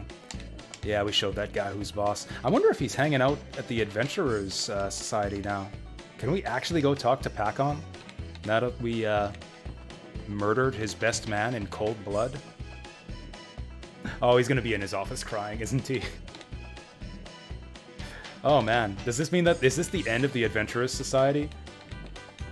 Have we saved Fina from a loveless marriage only to completely wreck the economy of this town? Yeah, see, this is what I was saying. Yeah, they all think that we're married now. Notice how Justin doesn't bother correcting her. Anyways, I was gonna get up and get a drink. I'll just do that quickly right now.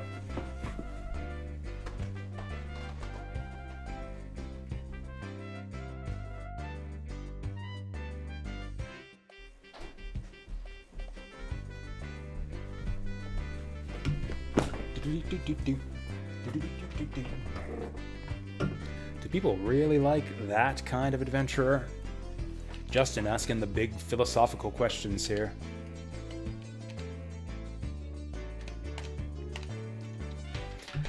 I mean, it's kind of a dumb question. Every single NPC in town has been talking about how, yes, people love the kinds of adventures that Pakon puts on, these glorified tourist traps.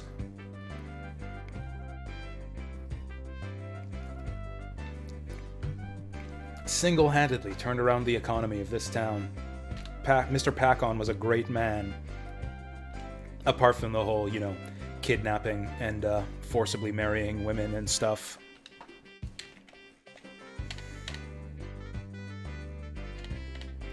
Look, in his mind, man, in his mind, he's gone on all the adventures in the world with Fina.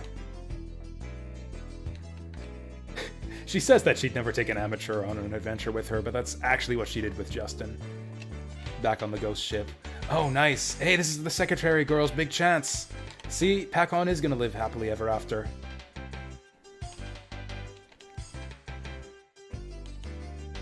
This is almost exactly the same thing she was saying before.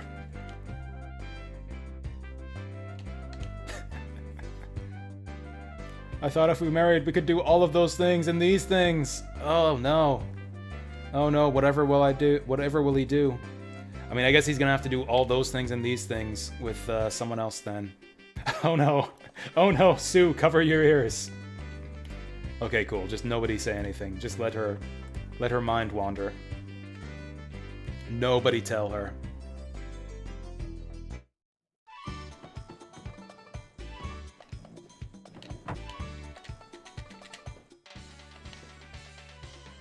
This guy has no idea what's going on. I predict no new dialogue from the crazy melon man.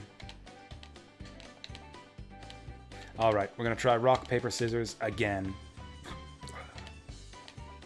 A ruthless game. Oh, this is actually different. This is actually different. Alright, I'm gonna play Platinum Rock. Oh, that's right. Yeah, we're gonna crush him now. I'm on a roll now. I beat up Pakon. I can beat up the rock, paper, scissors man. Killer scissors! Nani? Bakana!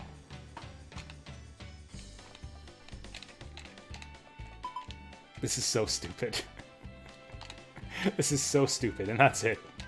That's it. They just changed. He says the same stuff as before. It's just that you win rock, paper, scissors all the time instead of lose all the time. I mean, I guess when you've got to write dialogue for 50 different NPCs in a dozen different towns, you just gotta come up with ideas. You just gotta, any idea you have, just throw it into the game. I mean, that's basically what happened. I mean, she's not wrong. She was basically rescued by the power of true love. She just doesn't know it yet.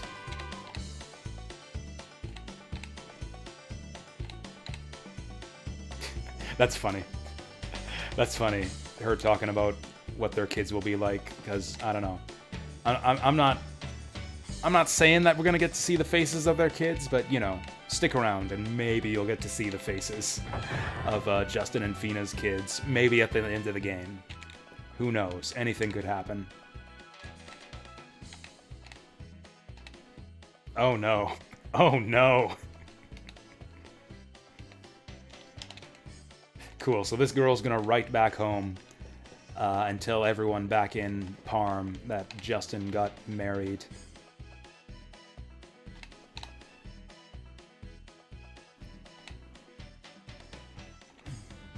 Oh, she was talking about Puffy. Whoa, the mailbag said something. It's actually not a bad idea. If Puffy's a mailbag, then he'll eat that letter of yours. Is there food in the letter? Maybe Puffy wouldn't mind that. Get the Puffy food delivery service. Just stuff the food in his mouth and he'll barf it out in front of whoever you want to send it to.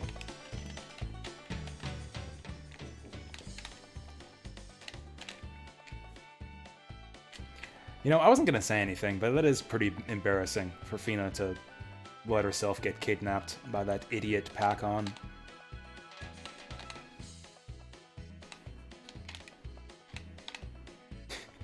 You know, I bet you Fina, like, doesn't even think of this Sherry girl as a rival or anything. She probably thinks they're friends. Take care, Sherry. Yeah, see, she likes Sherry.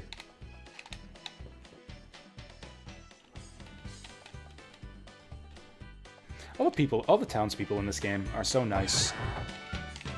Other than Pac-On. Other than Pac-On, the townspeople in this game are so nice. Oh.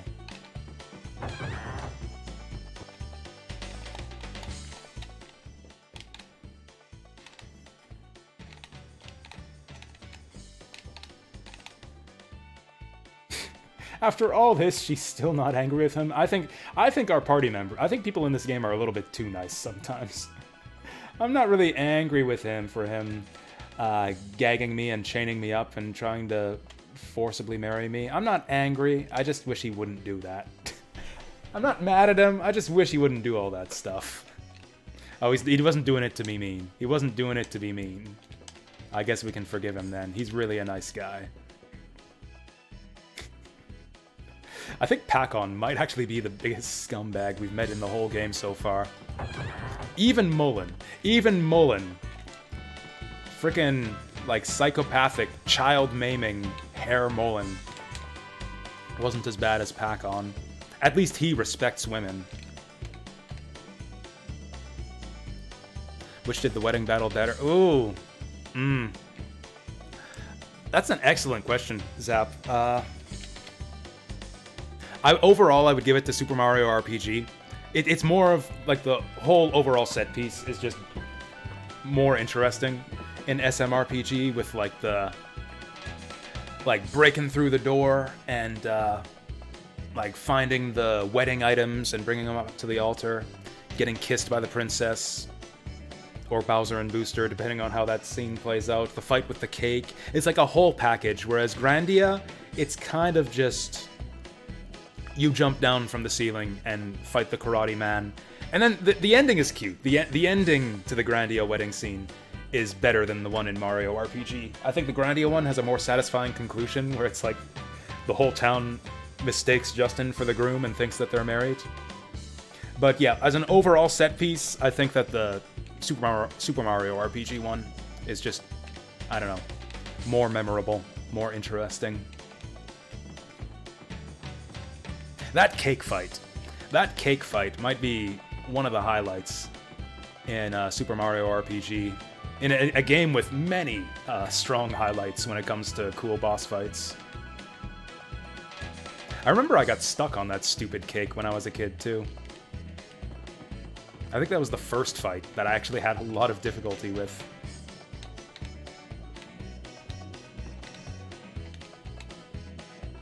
Oh damn, this girl's going after Justin now. How handsome. the real adventurers are good-looking guys. Is that how it is? Or is it that the true good-looking guys are real adventurers? Maybe that's how it is. If you're a good-looking guy, you just get automatically drafted into the League of Real Adventurers.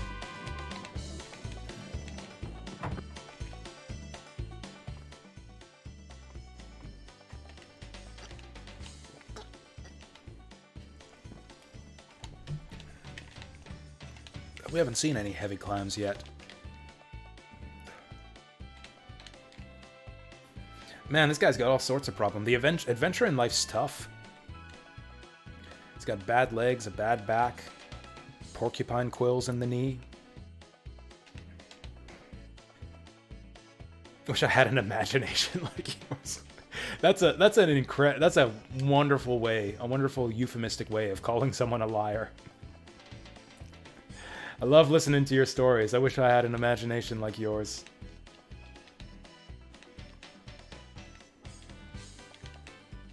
Again, this game is just full of great lines, like lines you could use in everyday conversation. I think the chances of that are somewhere between 0 and nothing. It's a great story. You have quite the imagination. I'm gonna have to use that sometime.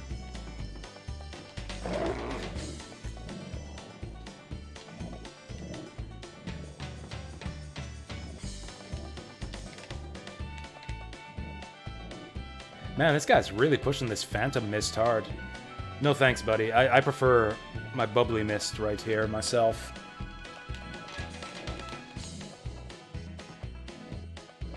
This green guy.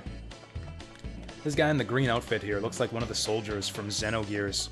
You know the guys in the desert? The desert soldier guys? He's got the same kind of hat on.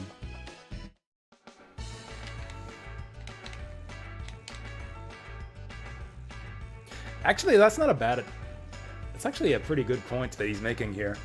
If Fina were to marry Pakon and become, like, basically involved in the running of the Adventurers Society, she could have actually turned that place around. Brought it back to its roots. Bring the soul back to the Adventurers Society. It could have been good for the town. Instead, she's selfishly going off, roaming the countryside with a 14-year-old boy and calling it an adventure.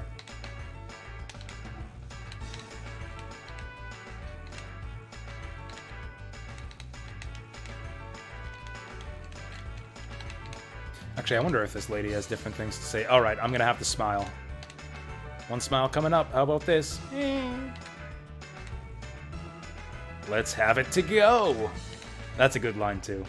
That's a good line, too. I'll have my smile to go.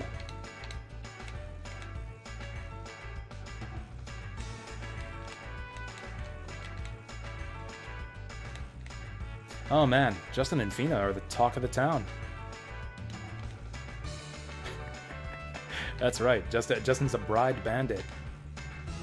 And Sue, his sidekick? Man, this lady's got it all wrong.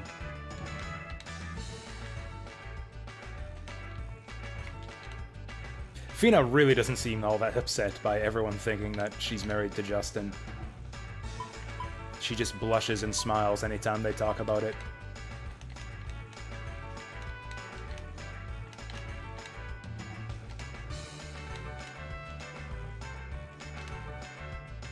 Oh damn! They've rewritten this this play here.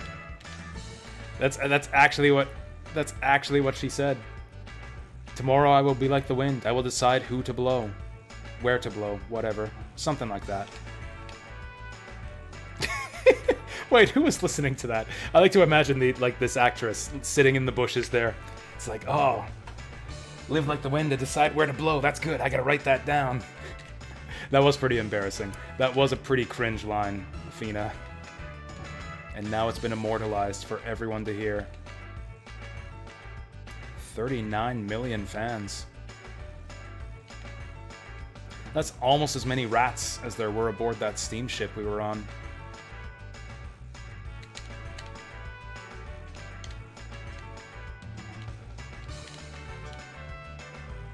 Is Fred still here?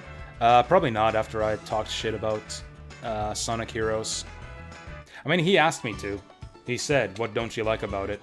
And I told him. And then he was never seen again. It's kind of like the time that I insulted Shining Force so hard that I made a guy get upset and leave. I wasn't trying to be mean. I was just, you know, saying what I thought about the game. I didn't... Like, I don't think that I insult fans of games. Like, I don't say... Like, I'm not like Vince. I don't say, oh, if you like Fire Emblem Fates, you're stupid. Like, I don't say things like that when I'm criticizing games. I try to keep it about the games, you know? But, I don't know. I just listed off all the stuff I didn't like about Shining Force 1, and he was like, wow, that's a real garbage take on Shining Force 1. I feel sad that you can't enjoy such a great game. And I was like, that's cool that you like it. You know, I tried to be conciliatory, but I think he had already left by the time I responded to him. Oh, well. Shogunai.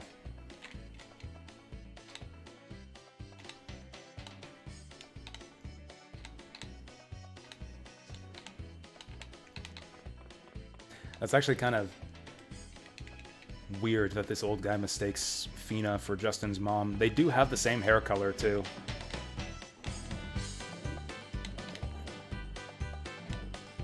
Oh.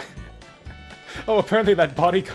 Chang the Kung Fu Master is also a chef. I like that. Even the Kung Fu, even the bodyguard gets a happy ending here. I don't even hate Shining Force. Like, it's just, I don't know, it's a 2-star game for me. It was a bit dull. I didn't finish it.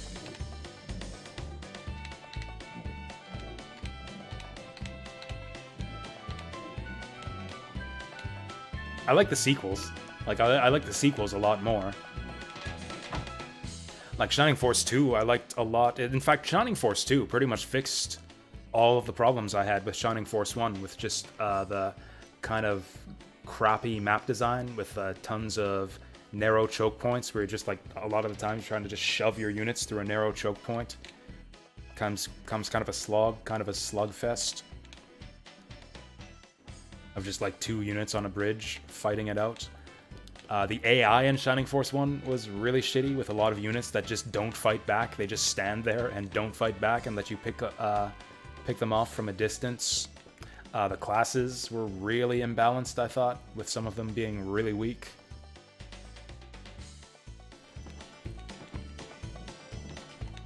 Some of the bosses were just randomly, obnoxiously overpowered. It's like the game's mostly really easy, and then you suddenly come across a boss that's like casting thunder magic that one-shots half your team. And like Shining Force 2 fixed all of that. Shining Force 2 had great AI, great map design, much more well-balanced classes, although still not perfectly balanced or anything. Certainly not well-balanced on higher difficulties, but...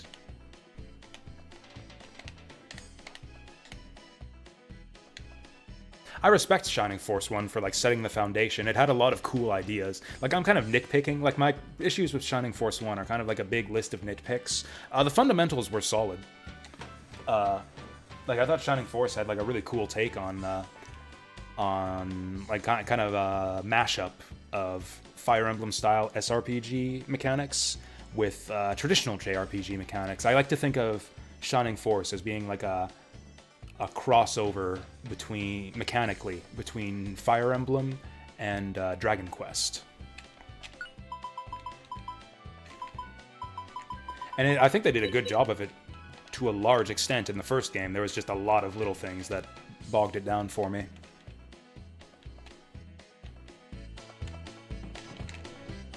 Oh, this guy's still with the Pac-On fanboyism. Oh, yup. Oh, I just realized this is Pac-On's office on the edge here. Also, I just noticed there's a bunch of sombrero guys above the Adventurers Guild here. Including a Zoro-looking... Actually, a Mario-looking guy. It's like Mario with a cape and 2 knives. That's kind of badass.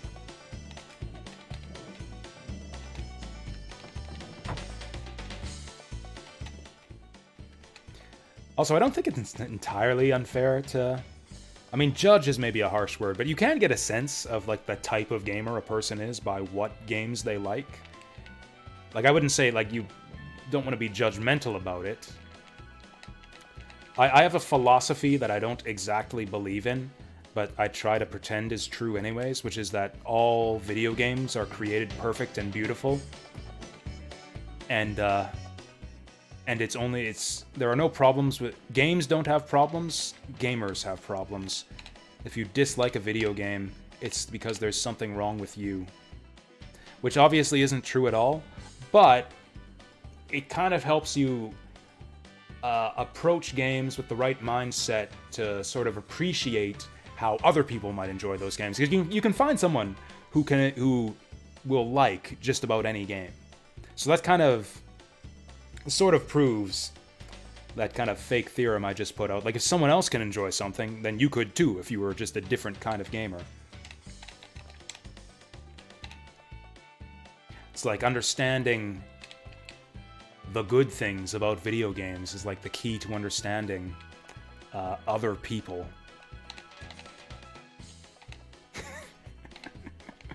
Oh my god, it moved! Kill it with fire!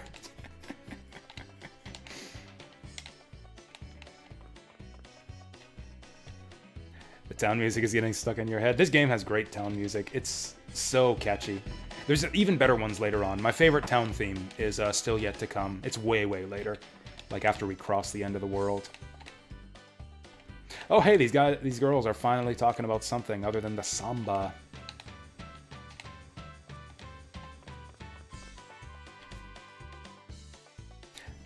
I don't think I trashed Boot Hill Heroes. I think it was fine for what it was. It was just way too long for my liking.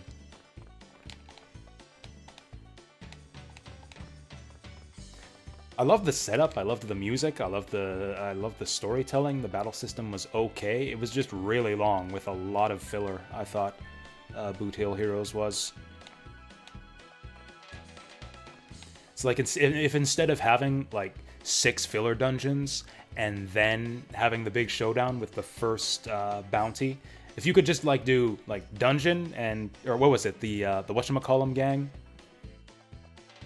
The Mad Dog McCree gang or whatever. If you were to like capture a gang member after every dungeon and have the game over, like have the story finished with in the length of time it takes to complete the first episode, I would have dug that game a lot more. I liked what I played of it, I just don't want to play like 30 hours more of it. I Am Setsuna, I didn't really like it at all. I mean, I don't know, that's not even true because it was entertaining to a certain extent. Mostly because of how amusingly dull it was. I don't know. Is that the best I can come up with? Amusingly dull for I Am Setsuna? Oh no, Justin's been found out. Is Justin just like openly pursuing Fina at this point?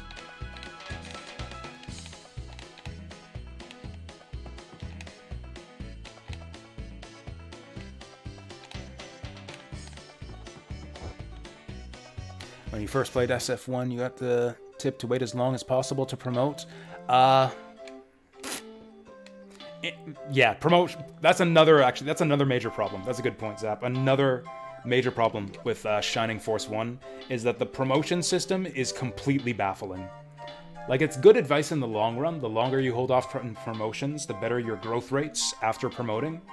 The problem is that promotion is also tied to you equipping better weapons. So if you wait to promote, you'll be stuck with shitty weapons for like a third of the game and be super underpowered. But if you do promote early, you're like missing out on a lot of stats in the long term. So it's kind of a weird balance there. And none of this is intuitive. Like, you have no idea what promotion is going to do by just playing the game. You have to read like guides and spreadsheets and shit online to actually... I don't think any Shining Force fans actually understand fully how promotions work in Shining Force 1. Other than the guy who wrote one incredibly detailed FAQ about it on GameFAQs.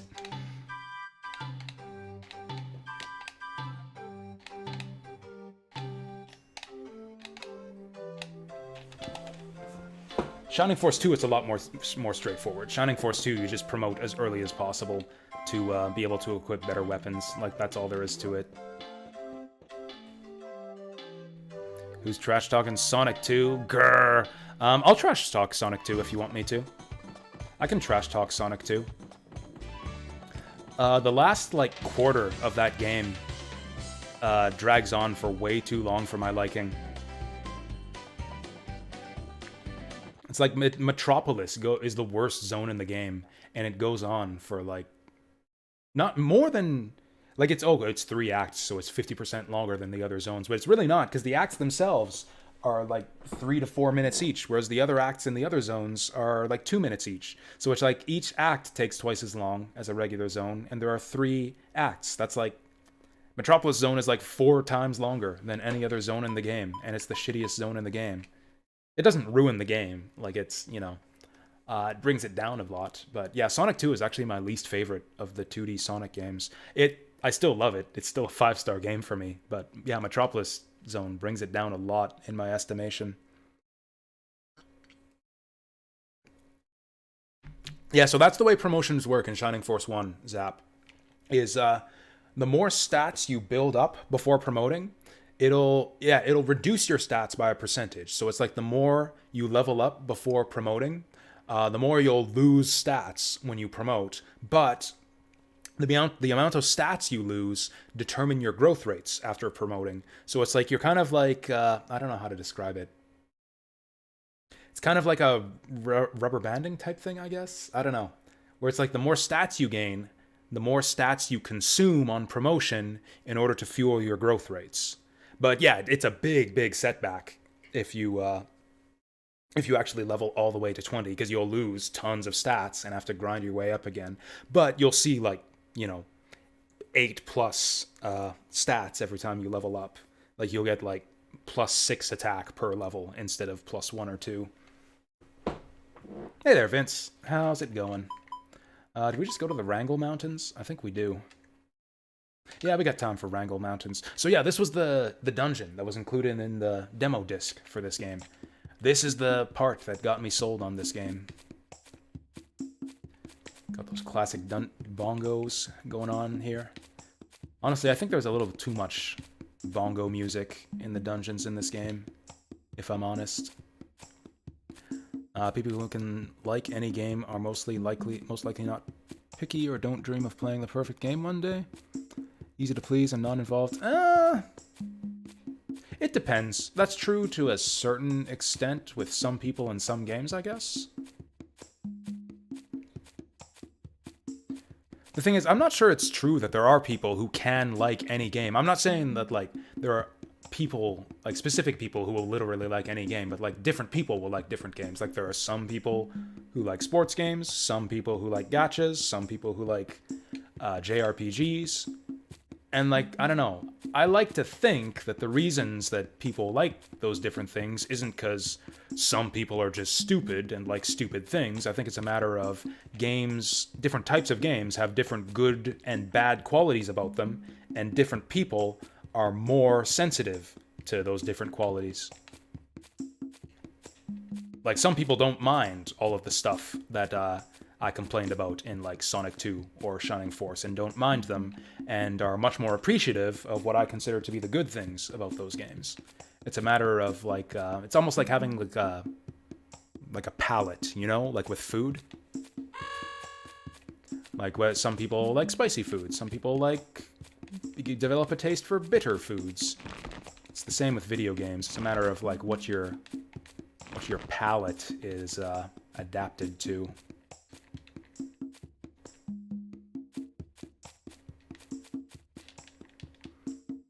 Like, I don't necessarily like every game that I play, but I try to be open-minded enough to notice and appreciate the things that are good about them, even if they're things that I don't necessarily love myself, or that I'm not necessarily personally super appreciative of.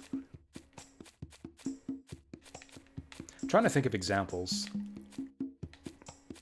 There's a lot of stuff in, like, adventure games that I think is really cool and that I appreciate a lot. It's just those games are kind of ruined for me by the weird, obtuse puzzles a lot of the time. And those weird, obtuse adventure game puzzles really bother me. I am bothered more by shitty, obtuse adventure game puzzles more than I am... I am bothered by those things more than I am appreciative about the good things about adventure games. Shit! Nice big open area like this. We might be able to get through this place with no fights. Also, there don't seem to be a lot of treasures in this place either.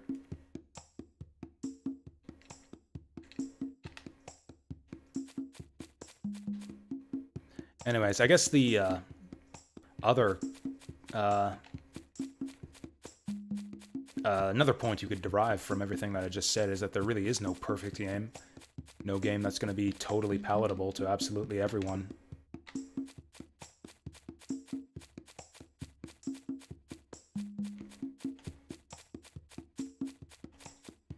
Hey, mana egg. I think there's like one of these in every dungeon for the rest of the game. Metropolis Zone isn't great, likewise. See, I actually disagree, Thescally. I really like Scrap Brain in Sonic 1. Although it took me a while to kind of learn to appreciate it. Like, it's difficult, and it's even a little bit... Like, it's not perfect. It's a little bit unfair in places at times. But, like, it's kind of a natural conclusion to the type of game that Sonic 1 is. Sonic 1 is very much an obstacle course type game, where you're navigating, like, all these treacherous hazards and stuff. And, like, Scrap Brain is the culmination of all that, where you're dodging, like, buzzsaws and electricity and collapsing platforms and lasers and crushers and, like, all this stuff. It's just like a fucking death trap that's the culmination of a lot of other, like, smaller kind of death trap, obstacle course type design throughout the rest of the game. It's also very difficult, which is, yeah... makes it more difficult to appreciate until you've played Sonic 1 like a million times. I'm actually gonna give this to Sue because her SP kind of sucks right now, and now that I've given her that, she can do a puffy kick and a rah-rah in one fight.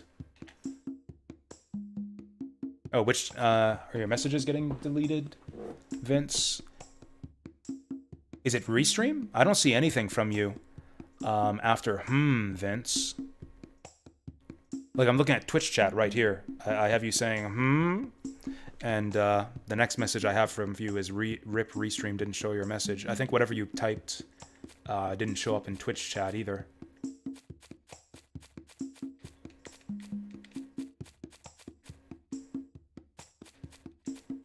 If you didn't hear me the first time, hello. I did see when you said, earlier.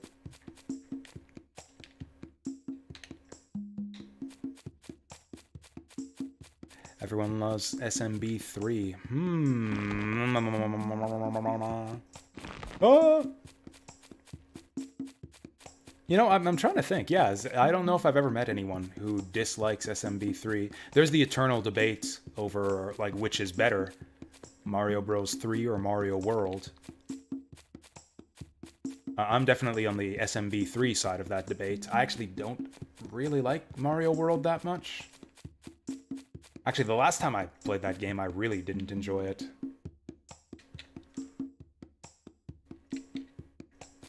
Although, again, there's a lot of cool stuff about it. I like the structure of the world map. I like the Star Road.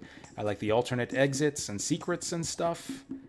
I just find the levels to be a little more samey. A little too samey.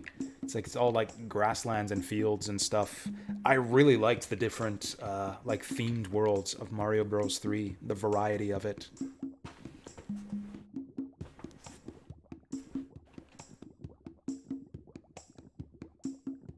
Oh, we're gonna camp out. Alright, it's mealtime.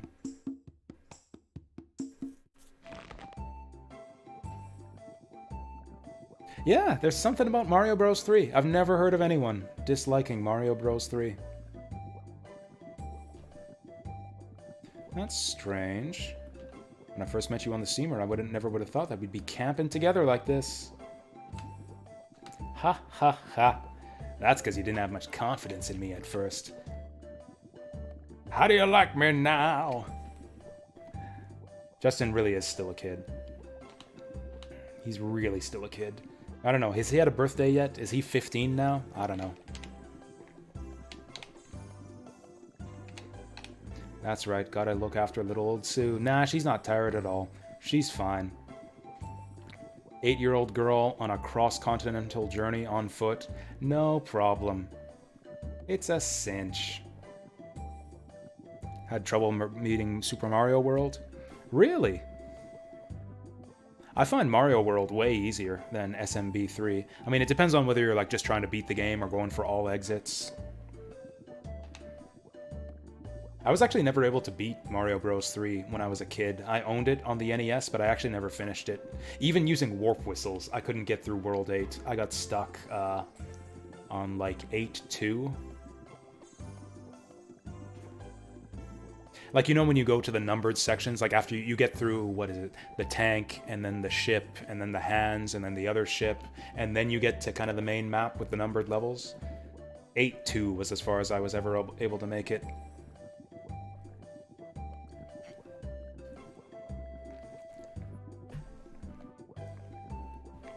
Also, Mario World does the annoying thing where it has a save system, but whenever you reload your save, it resets your lives counter to 3, which is really annoying when you're going through like the special world and the actual difficult levels.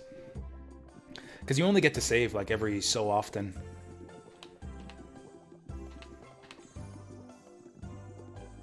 Oh yeah, Fina has a big sister. We heard about her earlier. They used to live together, but now they don't. She was apparently very kind. Oh, I forgot about this. She actually does tell you what happened to her sister. She left to join the military. Hey, we've had some run-ins with the military. Maybe we'll meet your sister. Are going to the Dom ruins? Yeah, take me to the Dom ruins, whip girl.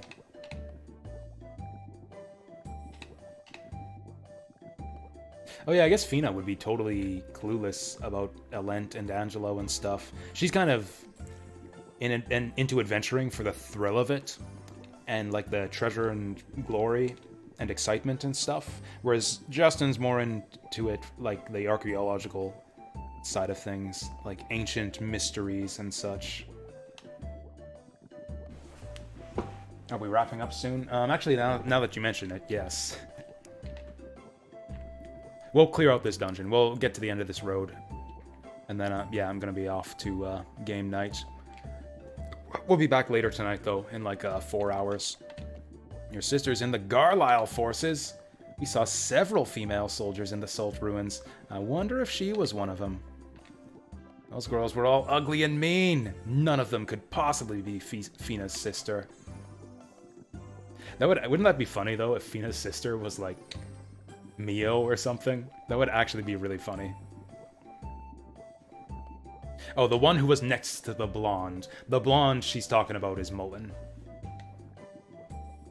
I actually forgot about this, so they kind of just come out and strongly hint, almost right from the start here, that Lean is Fina's sister.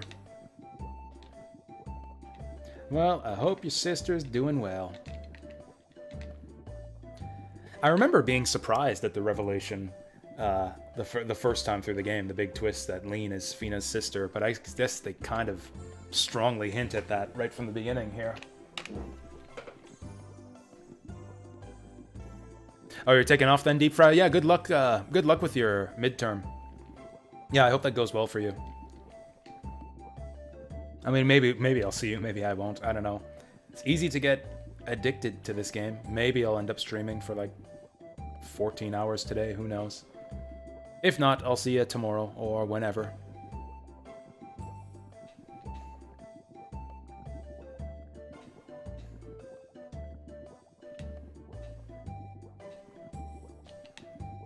Alright, Misty Forest and the end of the world. We're not going there just yet, are we? Oh yeah, that's right. I remember what happens. I remember what happens at the Dom Ruins now. Oh, in Super Mario World, there's 2 levels where you're given a star and many enemies to kill. I think there's actually literally a level like... Isn't there a level in Mario Bros. 3, like in Pipe World, where you have to use a star to run across a bunch of chomper plants? and then like keep getting stars to extend your invincibility. I seem to remember that being a level in SMB 3. Oh, it's foggy outside today. You've got a long way to go.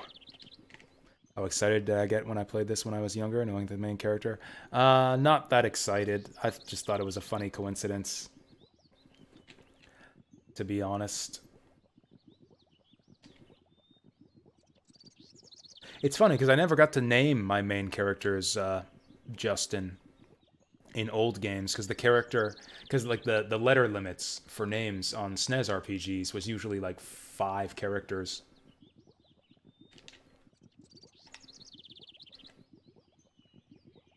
I could name myself Justy in Chrono Trigger, but not Justin. Oh hey, the forest with all the mist on it is the Misty Forest. Who would have guessed?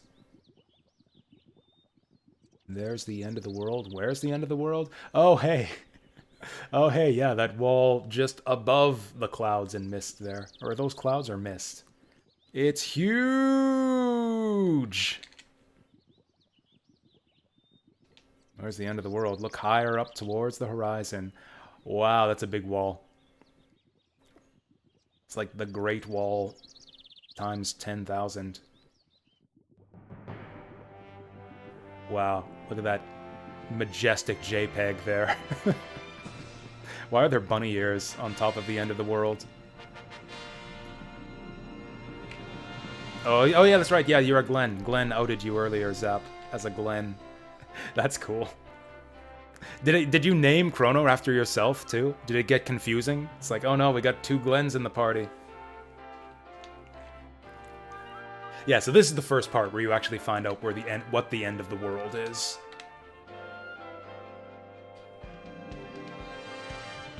Rolling with default names? I usually did that too. Back in the day.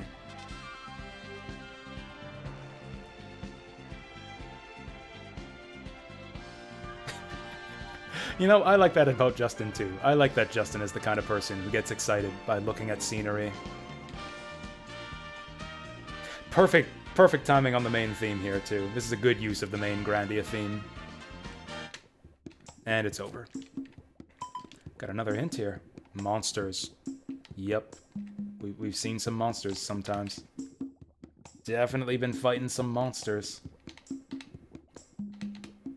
Actually, we haven't.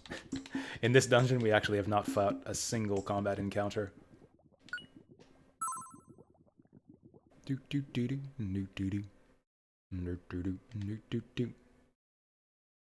Uh-oh. Uh-oh. Probably should have dropped the save state before I did this. Okay, we're fine. Just want to make sure there's no... Hey! Why do we care about this little pond? Oh, I think you can actually drink from there to recover your hit points. We haven't gotten this in a single battle yet, so we ain't got to worry about that.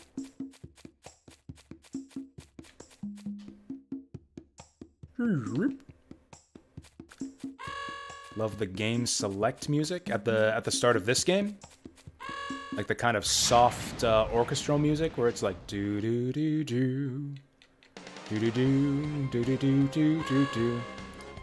All right, we're fighting some odd birds. Whoa, those guys are fast. Let's give him a howler. Oh, that guy's just defending. Yeah, I think the Saturn title screen is different. I don't remember if the music is different as well. But I know that the image on the title screen is different on the Saturn version.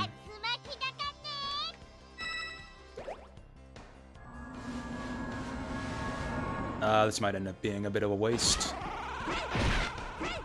Oh wow, that's some defense that bird's got there.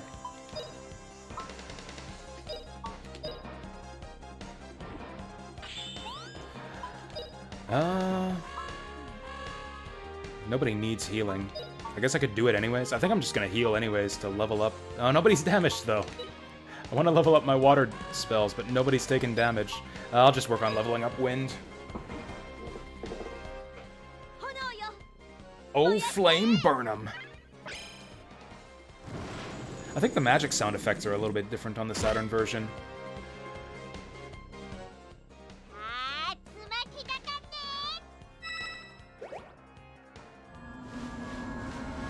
So are the birds strong or weak against wind? Games kind of go back on forth on that. Whether flying enemies are weak to or strong against wind.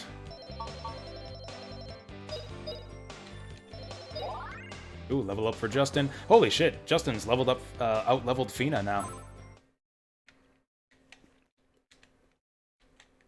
He has become strong. Gains.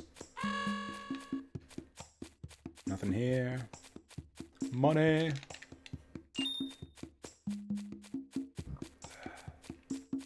We got little pill bugs coming out too now. Man, all sorts of gross, creepy crawly things in these fields. No, thank you. Do not talk to the snake. Ooh, potion. I hope this is a stat booster. Because I'm running out of inventory space. Pow! Should have just used that right away. Items. 3 strength. That's a lot of strength. Who actually needs that? I can't actually... Oh, there it is. Attack. 43, 48. You know, I think I am going to give it to Justin. I think I will give it to Justin.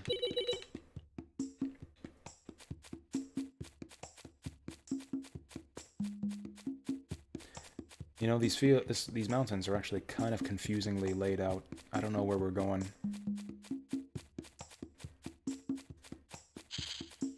No! Ooh! Another thing. What's this one? Mana egg? What the fuck? That doesn't look at all like the other mana eggs we've picked up. Okay, we're not going to be able to dodge this guy. It's just one snake. Just one Arbok. We'll be fine. This dungeon's taking longer to clear than I thought. I'm going to be late for game night. I guess that's fine. I kind of want to level up Justin's Earth Magic. I'm not getting into that many fights. To be honest, I'd kind of like to take the opportunity to level up my magic every time I get into a fight.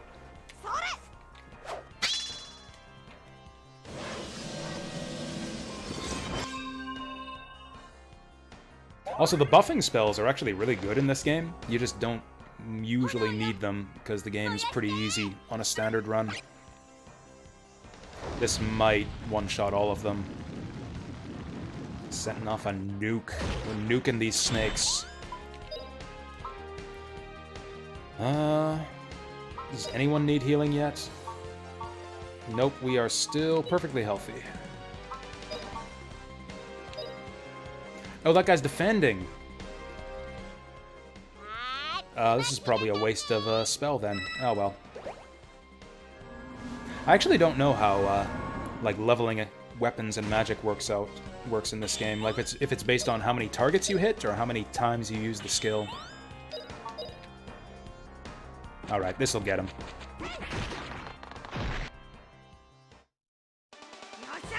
Oh, we didn't get the perfect victory music. Lame. We didn't take any damage. Maybe you have to win in a certain number of rounds, too.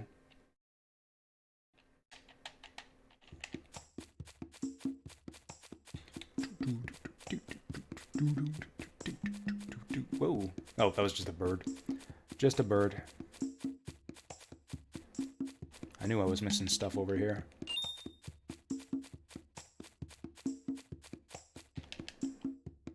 This is a wide dungeon. Mountain range, whatever you want to call it. This is probably an antidote. I should probably just junk this. Ooh, it's ginseng.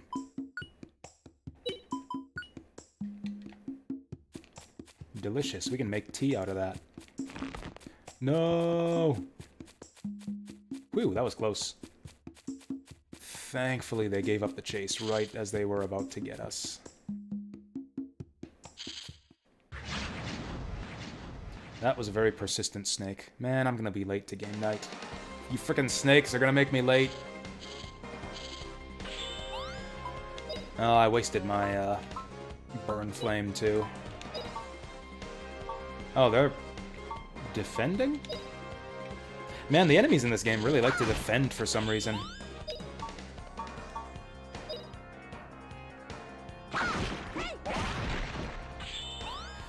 Okay, we one-shotted those guys. Can Sue one-shot this guy? Probably not, since he's defending.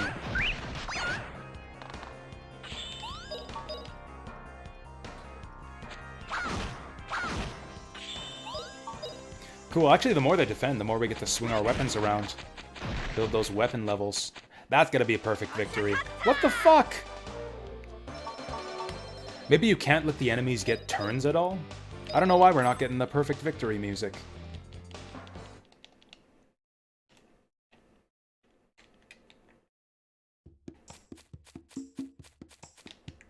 Ooh, big money. Kinda wish they'd show you how much those are worth when you pick them up, but whatever. Money's money. I don't see you hiding out behind the rocks there, little wormling. Whoop. He was actually guarding that vantage point. Whoa. Okay, so there's the exit. We don't want to go there just yet. Actually, maybe we do. I think we've gone around in a circle now. Yeah, we've been up this way before. Yeah, we've gone in a circle. Let's just hit the exit. We found our one complimentary mana egg from this dungeon. Let's move on. Oh wow, we went a long ways. Now, weirdly enough, we can just go back to town. It's like, okay, we crossed the Wrangell Mountains. Let's go back to town and do stuff. Which we actually want to do, because I want to spend that mana egg. Actually, we got 2 mana eggs, didn't we?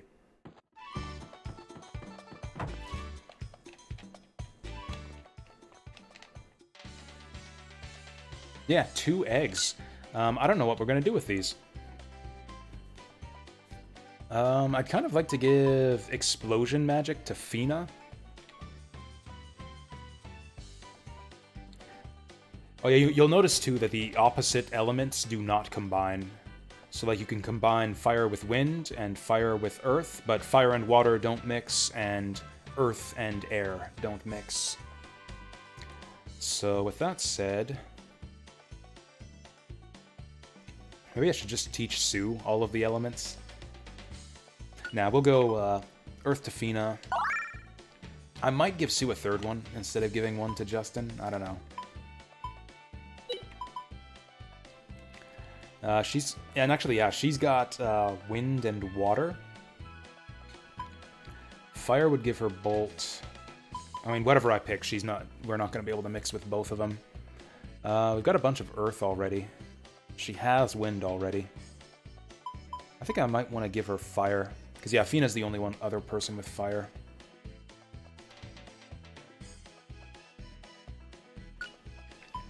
Oh yeah, that'll increase her wit also. Which I think is like intelligence, which is magic damage. So yeah, that'll be good for her.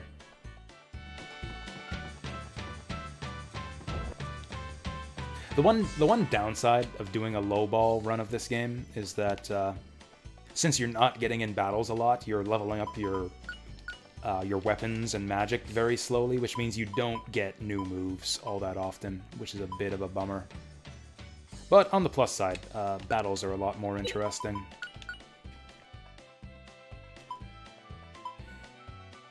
Yeah, we didn't get anything super exciting out of that mountain run, so let's just